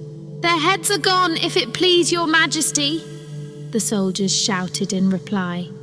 "That's right," shouted the Queen. "Can you play croquet?" The soldiers were silent and looked at Alice, as the question was evidently meant for her. "Yes!" shouted Alice. "Come on then!" roared the Queen, and Alice joined the procession, wondering very much what would happen next. It's a very fine day," said a timid voice at her side. She was walking by the White Rabbit, who was peeping anxiously into her face. "Very," said Alice. "Whoa, where's the Duchess?" "Hush, hush," said the rabbit in a low, hurried tone. He looked anxiously over his shoulder as he spoke, and then raised himself upon tiptoe, put his mouth close to her ear, and whispered, "She's under sentence of execution." "What for?" said Alice. "Did you say, 'What a pity'?" the rabbit asked. "No, I didn't," said Alice. "I don't think it's at all a pity. I said, 'What for?'" "She boxed the Queen's ears," the rabbit began. Alice gave a little scream of laughter. "Oh, hush," the rabbit whispered in a frightened tone. "The Queen will hear you. You see, she came rather late, and the Queen said—" "Get to your places," shouted the Queen in a voice of thunder, and people began running about in all directions, tumbling up against each other. However, they got settled down in a minute or two, and the game began. Alice thought she had never seen such a curious croquet ground in her life. It was all ridges and furrows. The balls were live hedgehogs, the mallets live flamingos, and the soldiers had to double themselves up and to stand on their hands and feet to make the archers. The chief difficulty Alice found at first was in managing her flamingo. She succeeded in getting its body tucked away, comfortably enough, under her arm, with its legs hanging down, but generally, just as she had got its neck nicely straightened out, and was going to give the hedgehog a blow with its head, it would twist itself round and look up in her face with such a puzzled expression that she could not help bursting out laughing. And when she had got its head down and was going to begin again, it was very provoking to find that the hedgehog had unrolled itself and was in the act of crawling away. Besides all this, there was generally a ridge or furrow in the way wherever she wanted to send the hedgehog to, and, as the doubled-up soldiers were always getting up and walking off to other parts of the ground, Alice soon came to the conclusion that it was a very difficult game indeed. The players all played at once without waiting for turns, quarrelling all the while and fighting for the hedgehogs, and in a very short time the Queen was in a furious passion and went stamping about and shouting, "Off with his head," or "Off with her head," about once in a minute. Alice began to feel very uneasy. To be sure, she had not as yet had any dispute with the Queen, but she knew that it might happen any minute. And then, thought she, what would become of me? They're dreadfully fond of beheading people here. The great wonder is that there's anyone left alive. She was looking about for some way of escape and wondering whether she could get away without being seen, when she noticed a curious appearance in the air. It puzzled her very much at first, but after watching it a minute or two, she made it out to be a grin, and she said to herself, "It's the Cheshire Cat. Now I shall have somebody to talk to." "How are you getting on?" said the cat as soon as there was mouth enough for it to speak with. Alice waited till the eyes appeared and then nodded. It's no use speaking to it, she thought, till its ears have come, or at least one of them. In another minute the whole head appeared, and then Alice put down her flamingo and began an account of the game, feeling very glad she had someone to listen to her. The cat seemed to think that there was enough of it now in sight, and no more of it appeared. "I don't think they play at all fairly," Alice began, in rather a complaining tone. "And they all quarrel so dreadfully one can't hear oneself speak, and they don't seem to have any rules in particular. At least, if there are, nobody attends to them. And you've no idea how confusing it is, all the things being alive. For instance, there's the arch I've got to go through next walking about at the other end of the ground, and I should have croqueted the Queen's hedgehog just now, only it ran away when it saw mine coming." "How do you like the Queen?" said the cat in a low voice. "Not at all," said Alice. "She's so extremely—" Just then she noticed that the Queen was close behind her, listening, so she went on, "Likely to win, that it's hardly worthwhile finishing the game." The Queen smiled and passed on. "Who are you talking to?" said the King, going up to Alice and looking at the cat's head with great curiosity. "It's a friend of mine, a Cheshire Cat," said Alice. "Allow me to introduce it. "I don't like the look of it at all," said the king.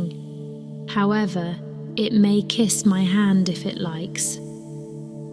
"I'd rather not," the cat remarked. "Don't be impertinent," said the king, "and don't look at me like that." He got behind Alice as he spoke. "A cat may look at a king," said Alice. "I've read that in some book, but I don't remember where." "Well, it must be removed," said the king very decidedly, and he called the queen, who was passing at the moment. "My dear, I wish you would have this cat removed." The queen had only one way of settling all difficulties, great or small. "Off with his head," she said without even looking round. "I'll fetch the executioner myself," said the king eagerly, and he hurried off. Alice thought she might as well go back and see how the game was going on, as she heard the queen's voice in the distance, screaming with passion. She had already heard her sentence 3 of the players to be executed for having missed their turns, and she did not like the look of things at all, as the game was in such confusion that she never knew whether it was her turn or not. So she went in search of her hedgehog. The hedgehog was engaged in a fight with another hedgehog, which seemed to Alice an excellent opportunity for croqueting one of them with the other. The only difficulty was that her flamingo was gone across to the other side of the garden, where Alice could see it trying in a helpless sort of way to fly up into a tree. By the time she had caught the flamingo and brought it back, the fight was over, and both the hedgehogs were out of sight. But it doesn't matter much, thought Alice, as all the archers are gone from this side of the ground. So she tucked it away under her arm, that it might not escape again, and went back for a little more conversation with her friend. When she got back to the Cheshire Cat, she was surprised to find quite a large crowd collected round it. There was a dispute going on between the executioner, the king, and the queen, who were all talking at once, while all the rest were quite silent and looked very uncomfortable. The moment Alice appeared, she was appealed to by all 3 to settle the question, and they repeated their arguments to her, though, as they all spoke at once, she found it very hard indeed to make out exactly what they said. The executioner's argument was that you couldn't cut off a head unless there was a body to cut it off from, that he had never had to do such a thing before, and he wasn't going to begin at his time of life. The king's argument was that anything that had a head could be beheaded, and that you weren't to talk nonsense. The queen's argument was that if something wasn't done about it in less than no time, she'd have everybody executed, all round.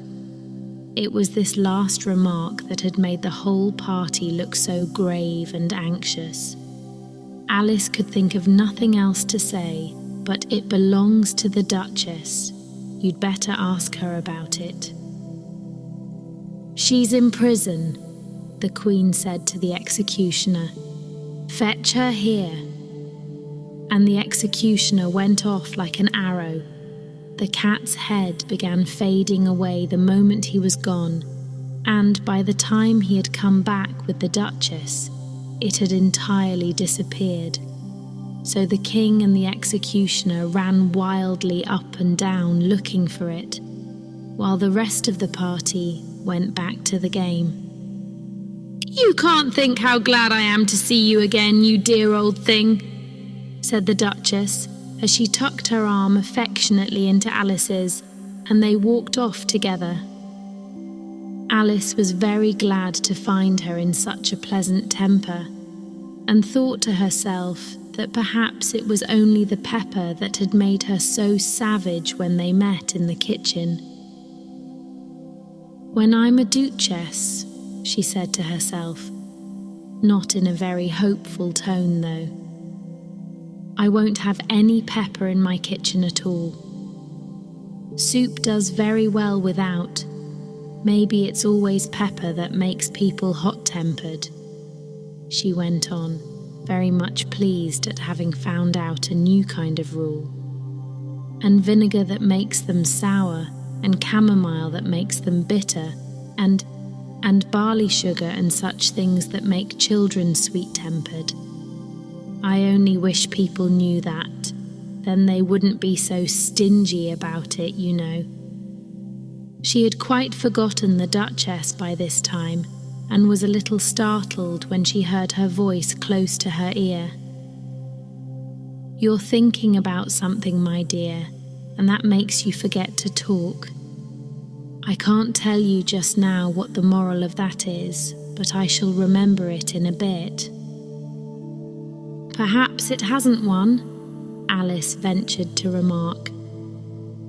"Tut, tut, child," said the Duchess.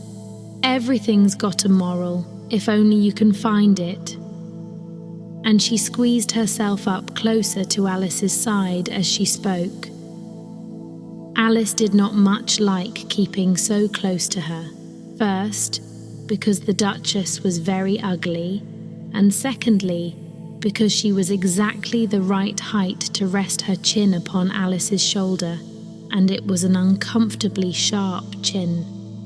However, she did not like to be rude, so she bore it as well as she could. "The game's going on rather better now," she said, by way of keeping up the conversation a little. "'Tis so," said the Duchess, "and the moral of that is, oh, 'tis love that makes the world go round." "Somebody said," Alice whispered, "that it's done by everybody minding their own business." "Ah, well, it means much the same thing," said the Duchess, digging her sharp little chin into Alice's shoulder as she added, "And the moral of that is, take care of the sense, and the sounds will take care of themselves." How fond she is of finding morals in things, Alice thought to herself. "I dare say you're wondering why I don't put my arm round your waist," the Duchess said after a pause. "The reason is that I'm doubtful about the temper of your flamingo. Shall I try the experiment?" "He might bite," Alice cautiously replied, not feeling at all anxious to have the experiment tried. "Very true," said the Duchess. "Flamingos and mustard both bite, and the moral of that is, birds of a feather flock together." "Only mustard isn't a bird," Alice remarked. "Right, as usual," said the Duchess. "What a clear way you have of putting things." "It's a mineral, I think," said Alice. "Of course it is," said the Duchess, who seemed ready to agree to everything that Alice said. "There's a large mustard mine near here, and the morale of that is, the more there is of mine, the less there is of yours." "Oh, I know!" exclaimed Alice, who had not attended to this last remark. "It's a vegetable. It doesn't look like one, but it is." "I quite agree with you," said the Duchess, "and the moral of that is, be what you would seem to be, or if you'd like it put more simply, never imagine yourself not to be otherwise than what it might appear to others that what you were or might have been was not otherwise than what you had been would have appeared to them to be otherwise." "I think I should understand that better," Alice said very politely, "if I had it written down, but I can't quite follow it as you say it." "That's nothing to what I could say if I chose," the Duchess replied, in a pleased tone. "Pray don't trouble yourself to say it any longer than that," said Alice. "Oh, don't talk about trouble," said the Duchess. "I make you a present of everything I've said as yet." "A cheap sort of present," thought Alice. "I'm glad they don't give birthday presents like that." But she did not venture to say it out loud. "Thinking again?" the Duchess asked, with another dig of her sharp little chin. "I've a right to think," said Alice sharply, for she was beginning to feel a little worried. "Just about as much right," said the Duchess, "as pigs have to fly, and But here, to Alice's great surprise, the Duchess's voice died away, even in the middle of her favourite word moral, and the arm that was linked into hers began to tremble. Alice looked up, and there stood the Queen in front of them, with her arms folded, frowning like a thunderstorm. "A fine day, Your Majesty," the Duchess began in a low, weak voice.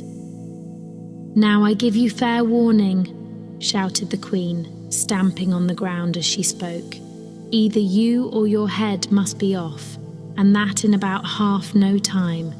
Take your choice." The Duchess took her choice and was gone in a moment. "Let's go on with the game," the Queen said to Alice, and Alice was too much frightened to say a word, but slowly followed her back to the croquet ground. The other guests had taken advantage of the Queen's absence and were resting in the shade. However, the moment they saw her, they hurried back to the game, the Queen merrily remarking that a moment's delay would cost them their lives. All the time they were playing, the Queen never left off quarrelling with the other players and shouting, "Off with his head," or "Off with her head." Those whom she sentenced were taken into custody by the soldiers, who of course had to leave off being archers to do this, so that by the end of half an hour or so there were no archers left, and all the players except the King, the Queen and Alice were in custody and under sentence of execution. Then the Queen left off quite out of breath and said to Alice, "Have you seen the mock turtle yet?" "No," said Alice, "I don't even know what a mock turtle is." "It's the thing mock turtle soup is made from," said the Queen. "I never saw one or heard of one," said Alice. "Come on then," said the Queen, "and he shall tell you his history." As they walked off together, Alice heard the King say in a low voice to the company generally, "You are all pardoned." "Come, that's a good thing," she said to herself, for she had felt quite unhappy at the number of executions the Queen had ordered. They very soon came upon a griffin lying fast asleep in the sun. If you don't know what a griffin is, look at the picture. "Up, lazy thing," said the Queen, "and take this young lady to see the mock turtle and to hear his history. I must go back and see after some executions I have ordered." And she walked off, leaving Alice alone with the griffin. Alice did not quite like the look of the creature, but on the whole she thought it would be quite as safe to stay with it as to go after that savage Queen. So she waited. The griffin sat up and rubbed its eyes. Then it watched the Queen till she was out of sight. Then it chuckled. "What fun," said the griffin, half to itself, half to Alice. "What is the fun?" said Alice. "Why she?" said the griffin. "It's all her fancy, that. They never execute as nobody, you know. Come on. Everybody says come on here. thought Alice as she went slowly after it. I never was so ordered about in all my life, never. They had not gone far before they saw the Mock Turtle in the distance, sitting sad and lonely on a little ledge of rock, and, as they came nearer, Alice could hear him sighing as if his heart would break. She pitied him deeply. "What is his sorrow?" she asked the Griffin, and the Griffin answered, very nearly in the same words as before. "It's all his fancy, that. He hasn't got no sorrow, you know. Come on." So they went up to the Mock Turtle, who looked at them with large eyes full of tears, but said nothing. "This here young lady," said the Griffin, "she wants for to know your history, she do." "I'll tell it her," said the Mock Turtle in a deep, hollow tone. "Sit down, both of you, and don't speak a word till I've finished." So they sat down and nobody spoke for some minutes. Alice thought to herself, "I don't see how he can ever finish if he doesn't begin." But she waited patiently. "Once," said the Mock Turtle at last with a deep sigh, "I was a real turtle." These words were followed by a very long silence, broken only by an occasional exclamation of "shk" from the Griffin and the constant heavy sobbing of the Mock Turtle. Alice was very nearly getting up and saying, "Thank you, sir, for your interesting story." But she could not help thinking there must be more to come, so she sat still and said nothing. "When we were little," the Mock Turtle went on at last, more calmly, though still sobbing a little now and then, "we went to school in the sea. The master was an old turtle. We used to call him Tortoise." "Why did you call him Tortoise if he wasn't one?" Alice asked. "We called him Tortoise because he taught us," said the Mock Turtle angrily. "Really, you are very dull." "You ought to be ashamed of yourself for asking such a simple question," added the Griffin, and then they both sat silent and looked at poor Alice, who felt ready to sink into the earth. At last the Griffin said to the Mock Turtle, "Drive on, old fella, don't be all day about it." And he went on in these words, "Yes, we went to school in the sea, though you mayn't believe it." "I never said I didn't," interrupted Alice. "You did," said the Mock Turtle. "Hold your tongue," added the Griffin before Alice could speak again. The Mock Turtle went on. "We had the best of educations. In fact, we went to school every day." "I've been to a day school too," said Alice. "You needn't be so proud as all that." "With extras?" asked the Mock Turtle a little anxiously. "Yes," said Alice. "We learned French and music." "And washing?" said the Mock Turtle. "Certainly not," said Alice indignantly. "Ah, then yours wasn't a really good school," said the Mock Turtle in a tone of great relief.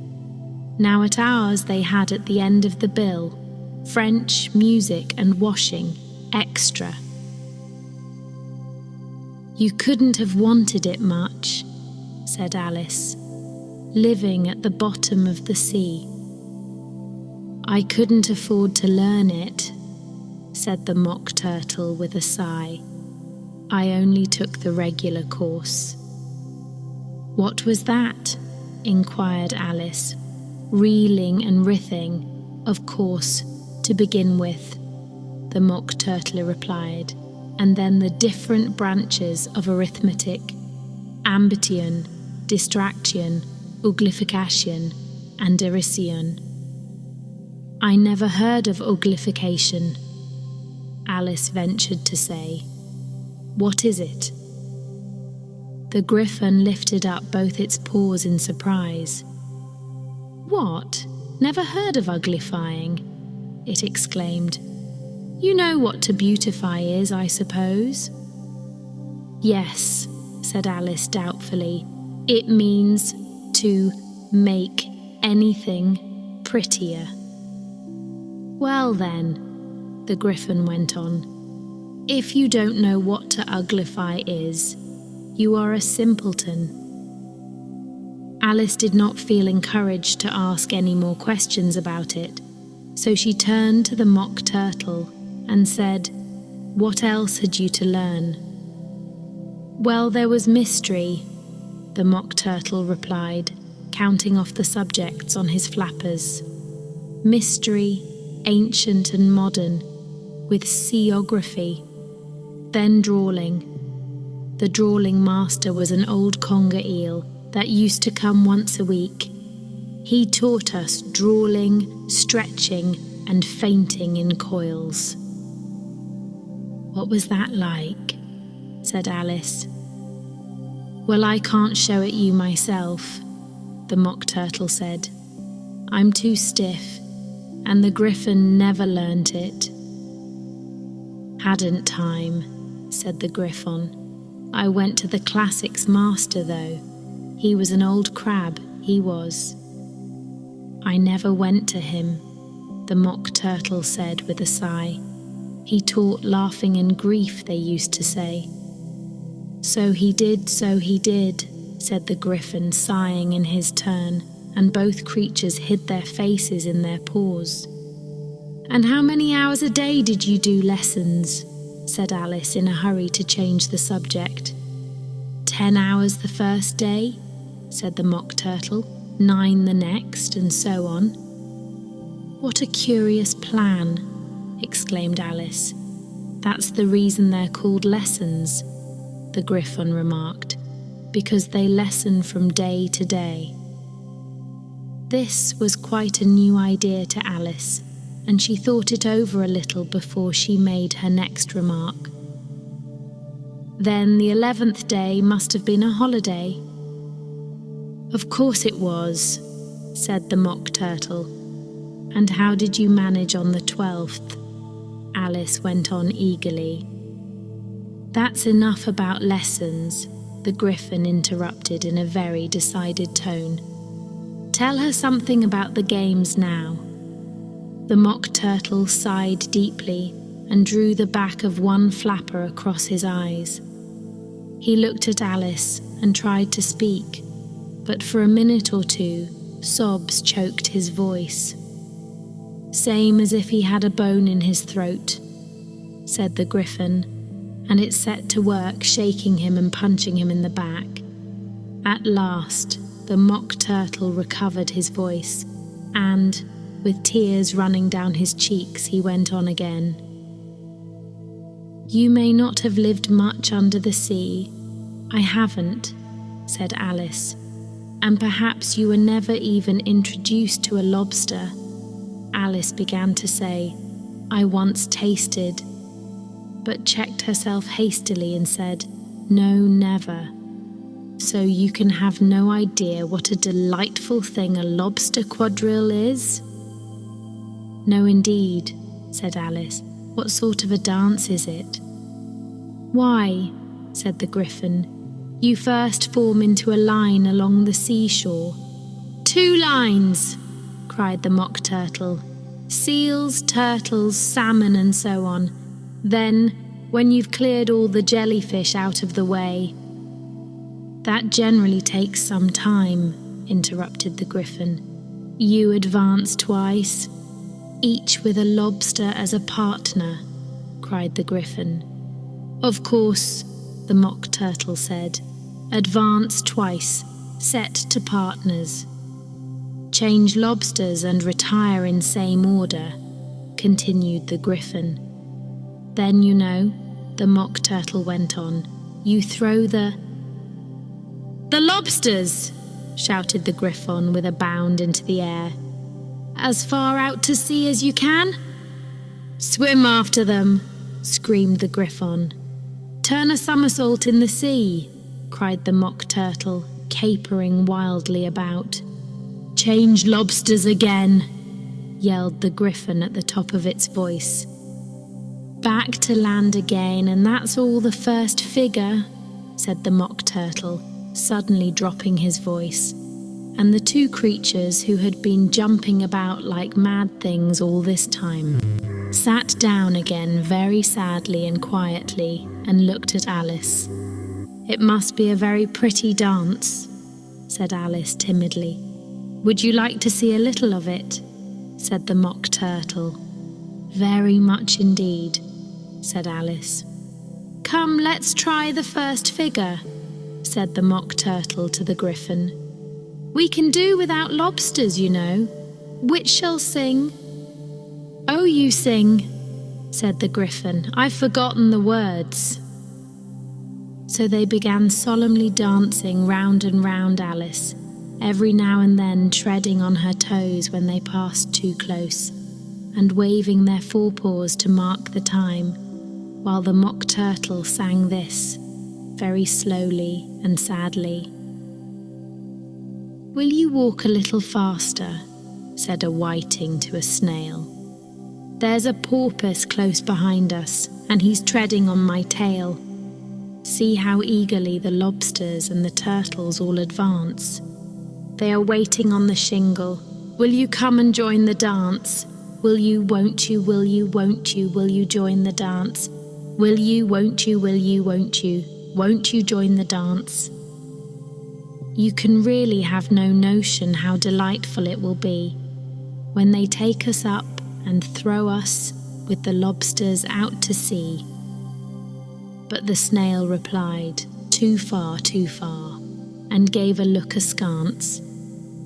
Said he thanked the whiting kindly, but he would not join the dance. What matters it how far we go? His scaly friend replied. There is another shore, you know, upon the other side. The further off from England, the nearer is to France. Then turn not pale, beloved snail, but come and join the dance. Thank you, it's a very interesting dance to watch, said Alice, feeling very glad that it was over at last.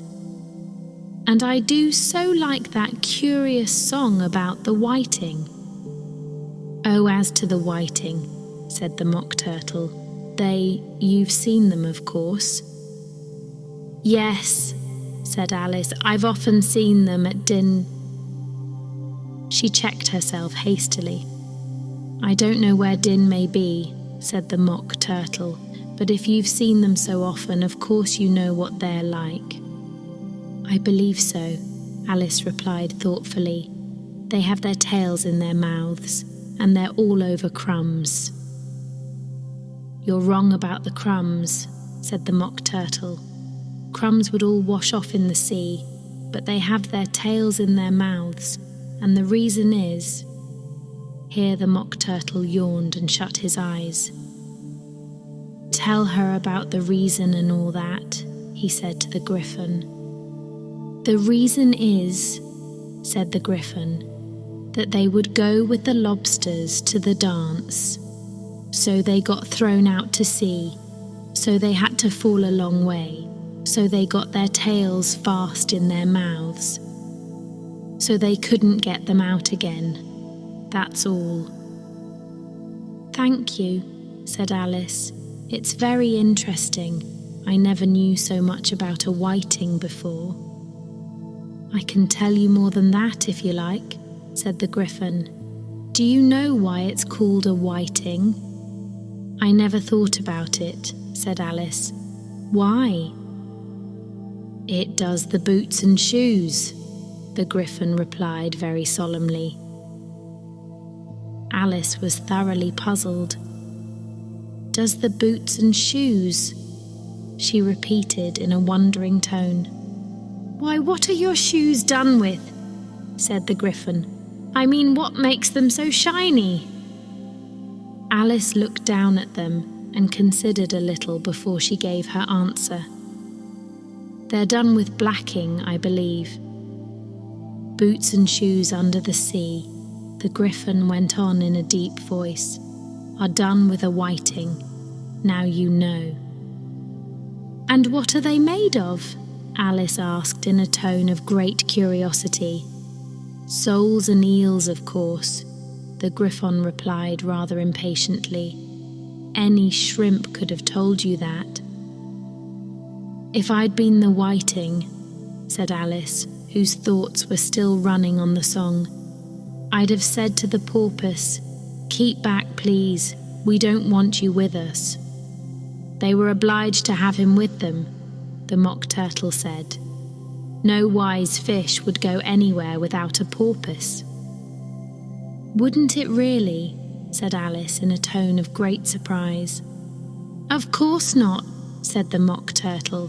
Why, if a fish came to me and told me he was going a journey, I should say, with what porpoise? Don't you mean purpose? Said Alice.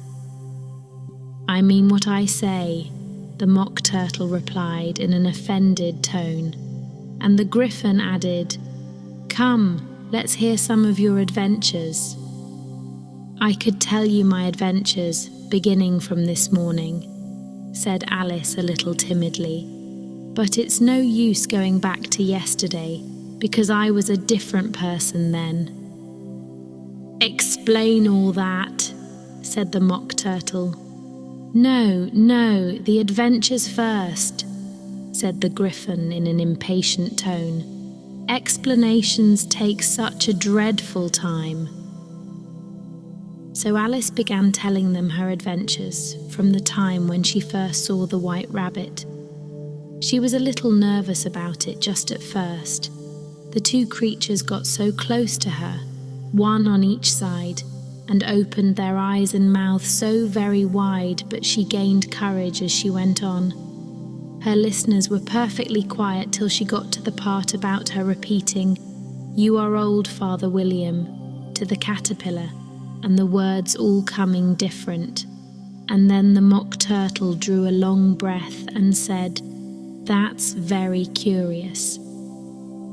It's all about as curious as it can be, said the Griffin. It all came different, the Mock Turtle repeated thoughtfully. I should like to hear her try and repeat something now. Tell her to begin. He looked at the Griffin as if he thought it had some kind of authority over Alice. Stand up and repeat, "'Tis the voice of the sluggard," said the Griffin. How the creatures order one about and make one repeat lessons, thought Alice. I might as well be at school at once. However, she got up and began to repeat it, but her head was so full of the lobster quadrille that she hardly knew what she was saying, and the words came very queer indeed. "'Tis the voice of the lobster," I heard him declare.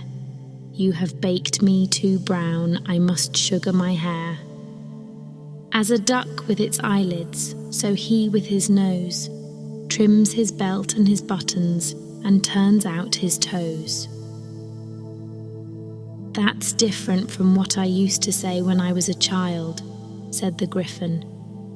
Well, I never heard it before, said the Mock Turtle, but it sounds uncommon nonsense. Alice said nothing. She had sat down with her face in her hands, wondering if anything would ever happen in a natural way again.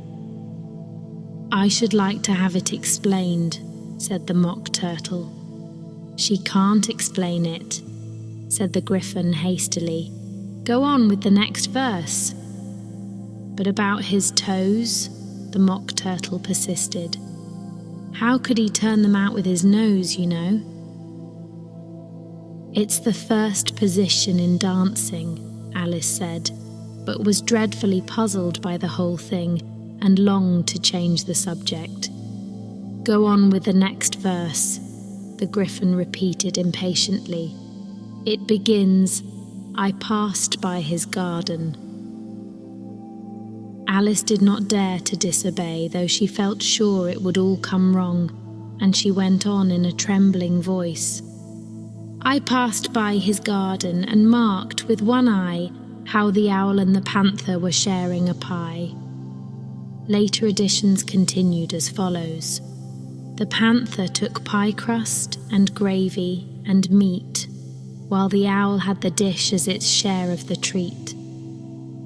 When the pie was all finished, the owl, as a boon, was kindly permitted to pocket the spoon, while the panther received knife and fork with a growl, and concluded the banquet.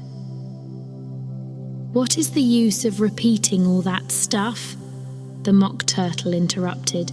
"If you don't explain it as you go on, it's by far the most confusing thing I ever heard." "Yes, I think you'd better leave off," said the Gryphon, and Alice was only too glad to do so. "Shall we try another figure of the lobster quadrille?" the Gryphon went on. "Or would you like the Mock Turtle to sing you a song?" "Oh, a song, please, if the Mock Turtle would be so kind," Alice replied, so eagerly that the Gryphon said in a rather offended tone, No accounting for tastes. Sing her turtle soup, will you, old fellow?" The Mock Turtle sighed deeply and began in a voice sometimes choked with sobs to sing this. "Beautiful soup, so rich and green, waiting in a hot tureen. Who for such dainties would not stoop? Beautiful soup, who cares for fish, game, or any other dish? Who would not give all else for 2p? Pennyworth only of beautiful soup? Pennyworth only of beautiful soup? Chorus again!" cried the Gryphon, and the Mock Turtle had just begun to repeat it when a cry of "The trial's beginning" was heard in the distance. "Come on," cried the Gryphon, and taking Alice by the hand, it hurried off without waiting for the end of the song. "What trial is it?" Alice panted as she ran, but the Gryphon only answered, "Come on," and ran the faster, while more and more faintly came, carried on the breeze that followed them, the melancholy words, "So, oop of the evening, beautiful, beautiful soup." The King and Queen of Hearts were seated on their throne when they arrived, with a great crowd assembled about them, all sorts of little birds and beasts, as well as the whole pack of cards.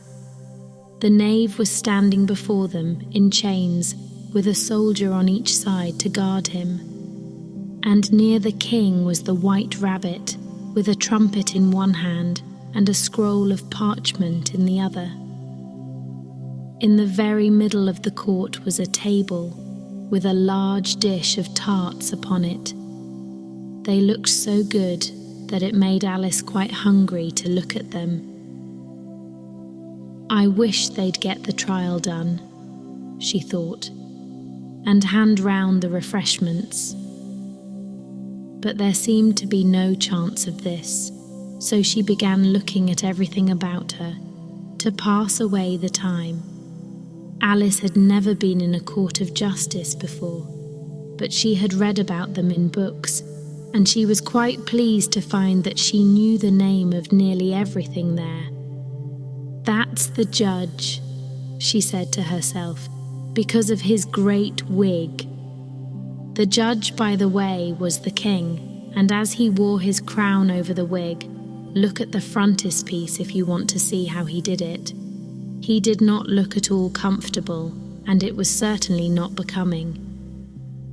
"And that's the jury box," thought Alice, "and those 12 creatures." She was obliged to say creatures, you see, because some of them were animals and some were birds. "I suppose they are the jurors." She said this last word 2 or 3 times over to herself, being rather proud of it, for she thought, and rightly too, that very few little girls of her age knew the meaning of it at all. However, jurymen would have done just as well. The 12 jurors were all writing very busily on slates. "What are they doing?" Alice whispered to the Griffon. "They can't have anything to put down yet before the trial's begun." "They're putting down their names," the Griffon whispered in reply, for fear they should forget them before the end of the trial. "Stupid things," Alice began in a loud, indignant voice, but she stopped hastily, for the White Rabbit cried out, "Silence in the court!" And the king put on his spectacles and looked anxiously round to make out who was talking. Alice could see, as well as if she were looking over their shoulders, that all the jurors were writing down "stupid things" on their slates, and she could even make out that one of them didn't know how to spell stupid, and that he had to ask his neighbour to tell him. "A nice muddle their slates'll be in before the trial's over," thought Alice. One of the jurors had a pencil that squeaked. This, of course, Alice could not stand, and she went round the court and got behind him, and very soon found an opportunity of taking it away. She did it so quickly that the poor little juror, it was Bill the lizard, could not make out at all what had become of it. So, after hunting all about for it, he was obliged to write with one finger for the rest of the day. And this was of very little use, as it left no mark on the slate. "Herald, read the accusation," said the king. On this, the White Rabbit blew 3 blasts on the trumpet, and then unrolled the parchment scroll and read as follows. "The Queen of Hearts, she made some tarts, all on a summer day. The Knave of Hearts, he stole those tarts and took them quite away. Consider your verdict," the king said to the jury. "Not yet, not yet," the rabbit hastily interrupted. "There's a great deal to come before that." "Call the first witness," said the king, and the White Rabbit blew 3 blasts on the trumpet and called out, "First witness." The first witness was the Hatter. He came in with a teacup in one hand and a piece of bread and butter in the other. "I beg pardon, Your Majesty," he began, "for bringing these in, but I hadn't quite finished my tea when I was sent for." "You ought to have finished," said the king. "When did you begin?" The Hatter looked at the March Hare, who had followed him into the court, arm in arm with the Dormouse. 14th of March, I think it was," he said. 15th, said the March Hare. 16th, added the Dormouse. "Write that down," the king said to the jury, and the jury eagerly wrote down all 3 dates on their slates and then added them up and reduced the answer to shillings and pence. "Take off your hat," the king said to the Hatter. "It isn't mine," said the Hatter. "Stolen," the king exclaimed, turning to the jury, who instantly made a memorandum of the fact. "I keep them to sell," the Hatter added as an explanation. "I've none of my own. I'm a Hatter."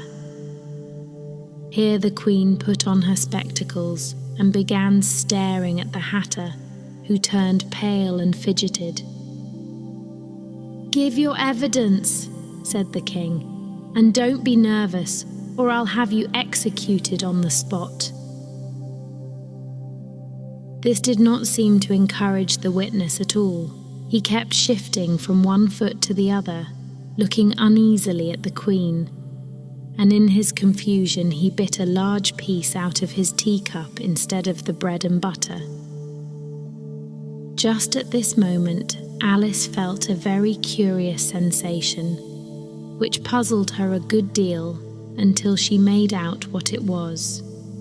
She was beginning to grow larger again, and she thought at first she would get up and leave the court.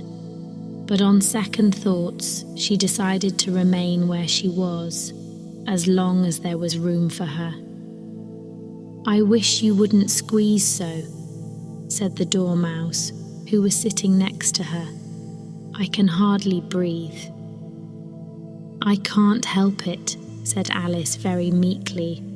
"I'm growing."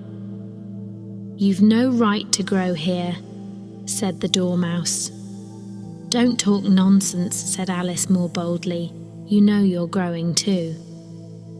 "Yes, but I grow at a reasonable pace," said the Dormouse, "not in that ridiculous fashion." And he got up very sulkily and crossed over to the other side of the court.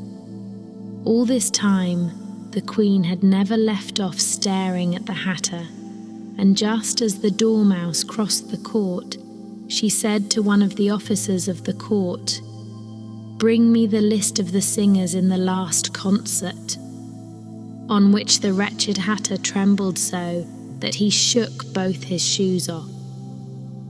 "Give your evidence," the King repeated angrily, "or I'll have you executed, whether you're nervous or not."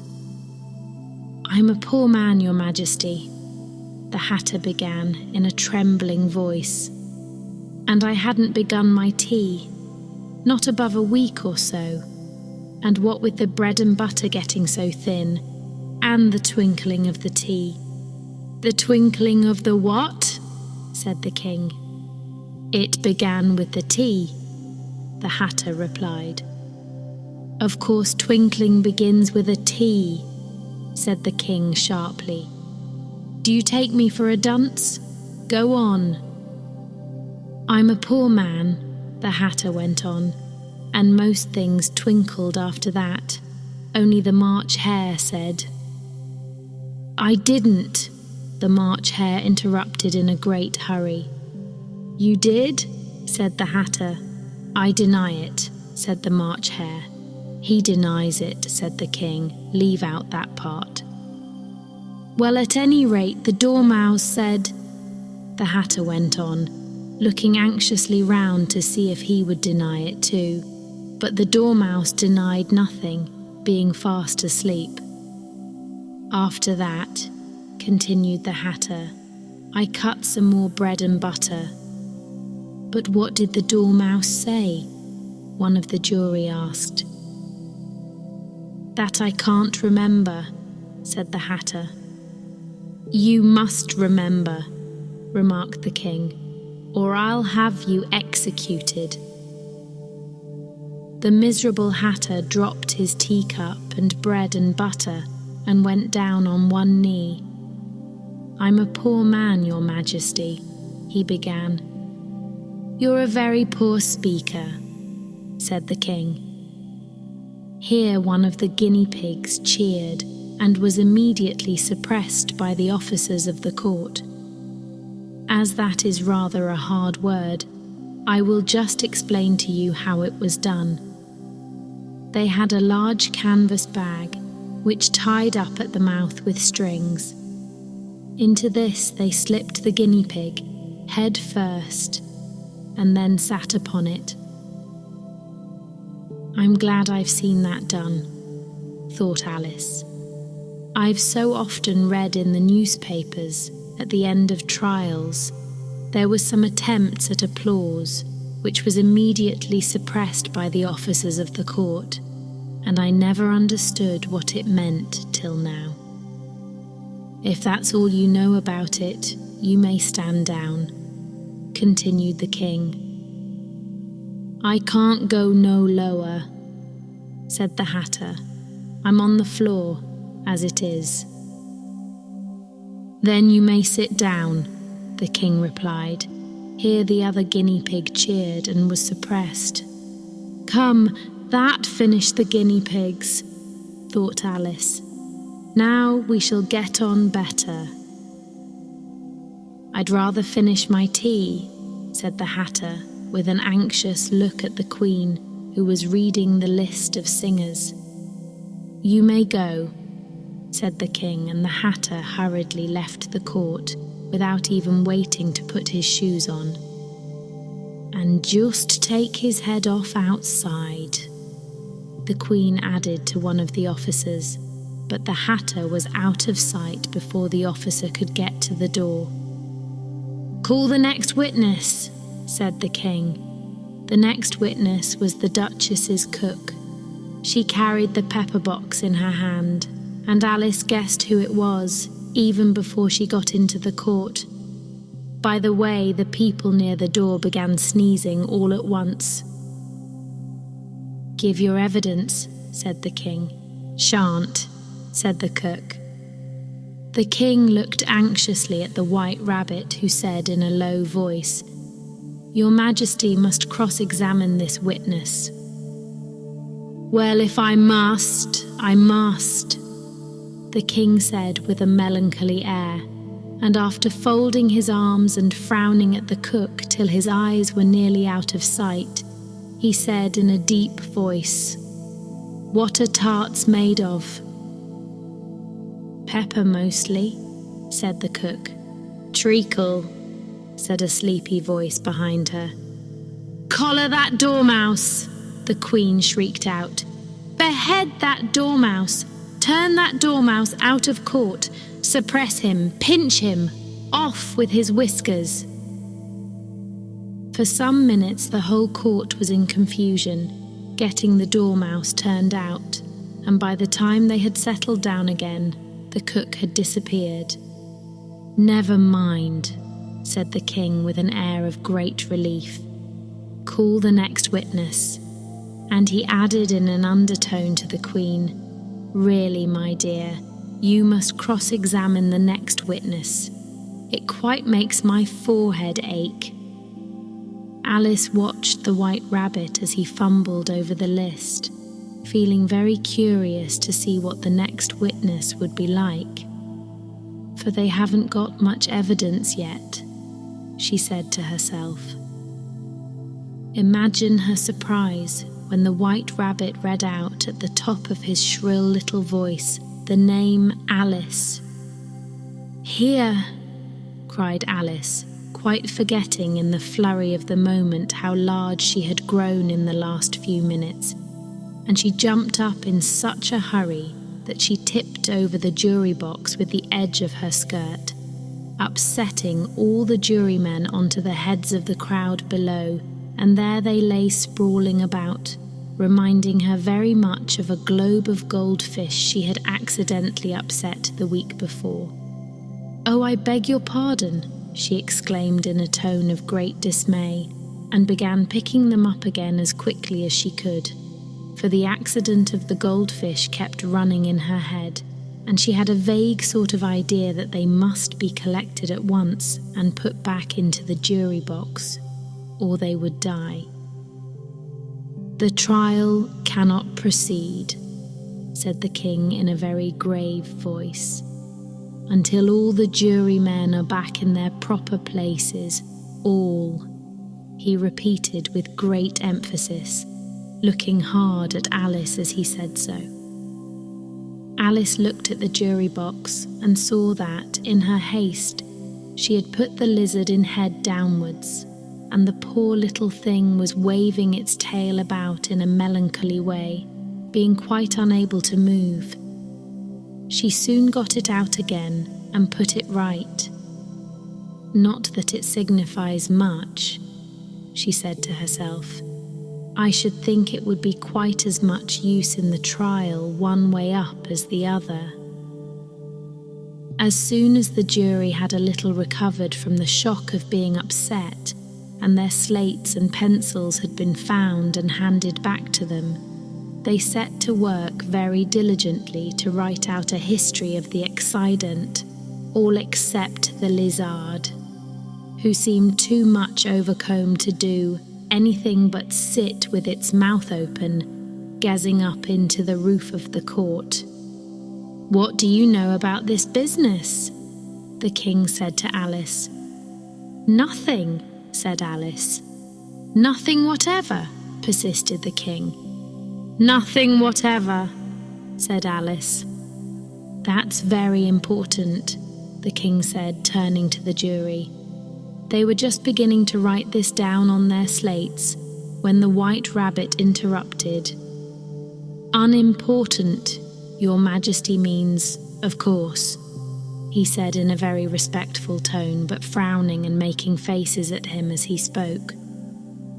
"Unimportant, of course, I meant," the king hastily said, and went on to himself in an undertone. "Important, unimportant, unimportant, important," as if he were trying which word sounded best. Some of the jury wrote it down, important, and some unimportant. Alice could see this, as she was near enough to look over their slates. But it doesn't matter a bit, she thought to herself. At this moment the king, who had been for some time busily writing in his notebook, cackled out, "Silence," and read out from his book, "Rule 42. All persons more than a mile high to leave the court." Everybody looked at Alice. "I'm not a mile high," said Alice. "You are," said the king. "Nearly 2 miles high," added the Queen.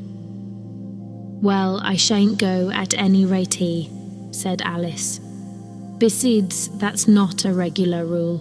You invented it just now." "It's the oldest rule in the book," said the king. "Then it ought to be number 1, said Alice. The king turned pale and shut his notebook hastily. "Consider your verdict," he said to the jury in a low, trembling voice. "There's more evidence to come yet, please your Majesty," said the White Rabbit, jumping up in a great hurry. "This paper has just been picked up." "What's in it?" said the Queen. "I haven't opened it yet," said the White Rabbit, "but it seems to be a letter written by the prisoner to somebody." "It must have been that," said the king, "unless it was written to nobody, which isn't usual, you know." "Who is it directed to?" said one of the jurymen. "It isn't directed at all," said the White Rabbit.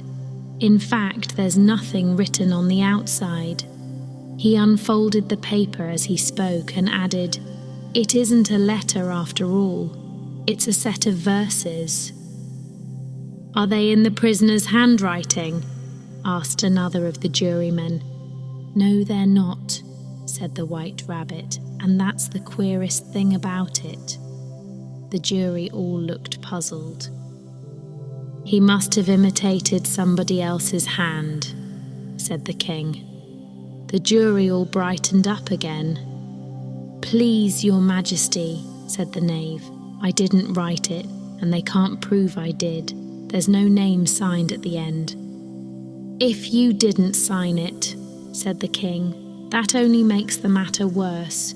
You must have meant some mischief, or else you'd have signed your name like an honest man." There was a general clapping of hands at this. It was the first really clever thing the king had said that day. "That proves his guilt," said the Queen. "It proves nothing of the sort," said Alice. "Why, you don't even know what they're about." "Read them," said the king. The White Rabbit put on his spectacles. "Where shall I begin, please your Majesty?" he asked. "Begin at the beginning," the king said gravely, "and go on till you come to the end. Then stop." These were the verses the White Rabbit read. "They told me you had been to her and mentioned me to him. She gave me a good character, but said I could not swim. He sent them word I had not gone. We know it to be true. If she should push the matter on, what would become of you? I gave her 1, they gave him 2. You gave us 3 or more. They all returned from him to you, though they were mine before. if I or she should chance to be involved in this affair, he trusts to you to set them free, exactly as we were. My notion was that you had been, before she had this fit, an obstacle that came between him and ourselves and it. Don't let him know she liked them best, for this must ever be a secret kept from all the rest between yourself and me. That's the most important piece of evidence we've heard yet, said the king, rubbing his hands. So now let the jury... If any one of them can explain it, said Alice. She had grown so large in the last few minutes that she wasn't a bit afraid of interrupting him. I'll give him 6pence. I don't believe there's an atom of meaning in it. The jury all wrote down on their slates, she doesn't believe there's an atom of meaning in it, but none of them attempted to explain the paper. If there's no meaning in it, said the king, that saves a world of trouble, you know, as we needn't try to find any. And yet I don't know, he went on, spreading out the verses on his knee and looking at them with one eye. I seem to see some meaning in them, after all. Said I could not swim.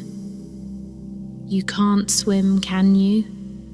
He added, turning to the knave.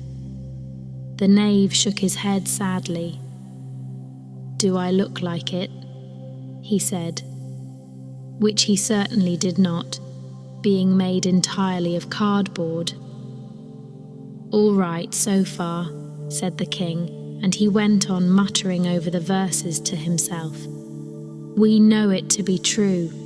That's the jury, of course. I gave her 1, they gave him 2. Why? That must be what he did with the tarts, you know.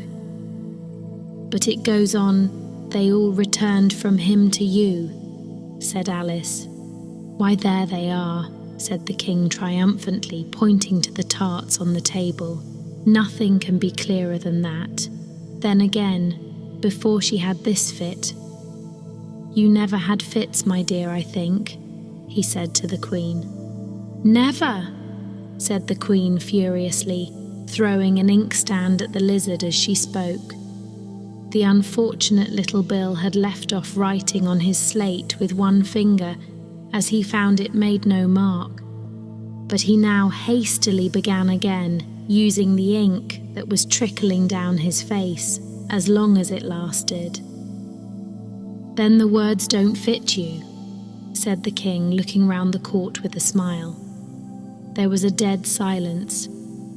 It's a pun, the king added in an offended tone, and everybody laughed. Let the jury consider their verdict, the king said, for about the 20th time that day. No, no, said the Queen. Sentence first, verdict afterwards. Stuff and nonsense, said Alice loudly. The idea of having the sentence first. Hold your tongue, said the Queen, turning purple. I won't, said Alice. Off with her head, the Queen shouted at the top of her voice. Nobody moved. Who cares for you? Said Alice. She'd grown to her full size by this time. You're nothing but a pack of cards. At this, the whole pack rose up into the air and came flying down upon her. She gave a little scream, half of fright and half of anger, and tried to beat them off, and found herself lying on the bank, with her head in the lap of her sister, who was gently brushing away some dead leaves that had fluttered down from the trees upon her face. Wake up, Alice dear, said her sister. Why, what a long sleep you've had. Oh, I've had such a curious dream, said Alice, and she told her sister, as well as she could remember them, all these strange adventures of hers that you have just been reading about. And when she had finished, her sister kissed her and said, "It was a curious dream, dear, certainly, but now run into your tea, it's getting late." So Alice got up and ran off, thinking while she ran, as well she might, what a wonderful dream it had been.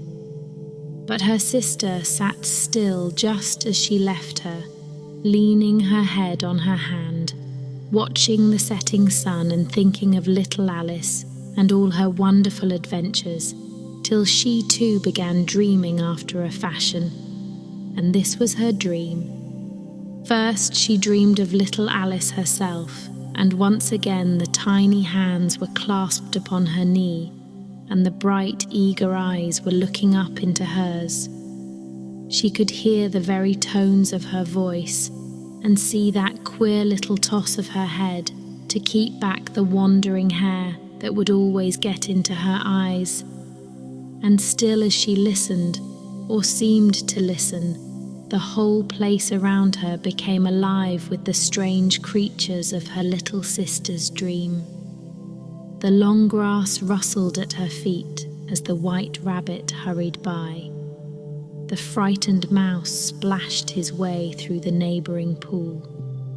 She could hear the rattle of the teacups as the March Hare and his friends shared their never-ending meal, and the shrill voice of the Queen ordering off her unfortunate guests to execution. Once more the pig baby was sneezing on the Duchess's knee, while plates and dishes crashed around it. Once more the shriek of the griffon, the squeaking of the lizard's slate pencil, and the choking of the suppressed guinea pigs filled the air, mixed up with the distant sobs of the miserable mock turtle.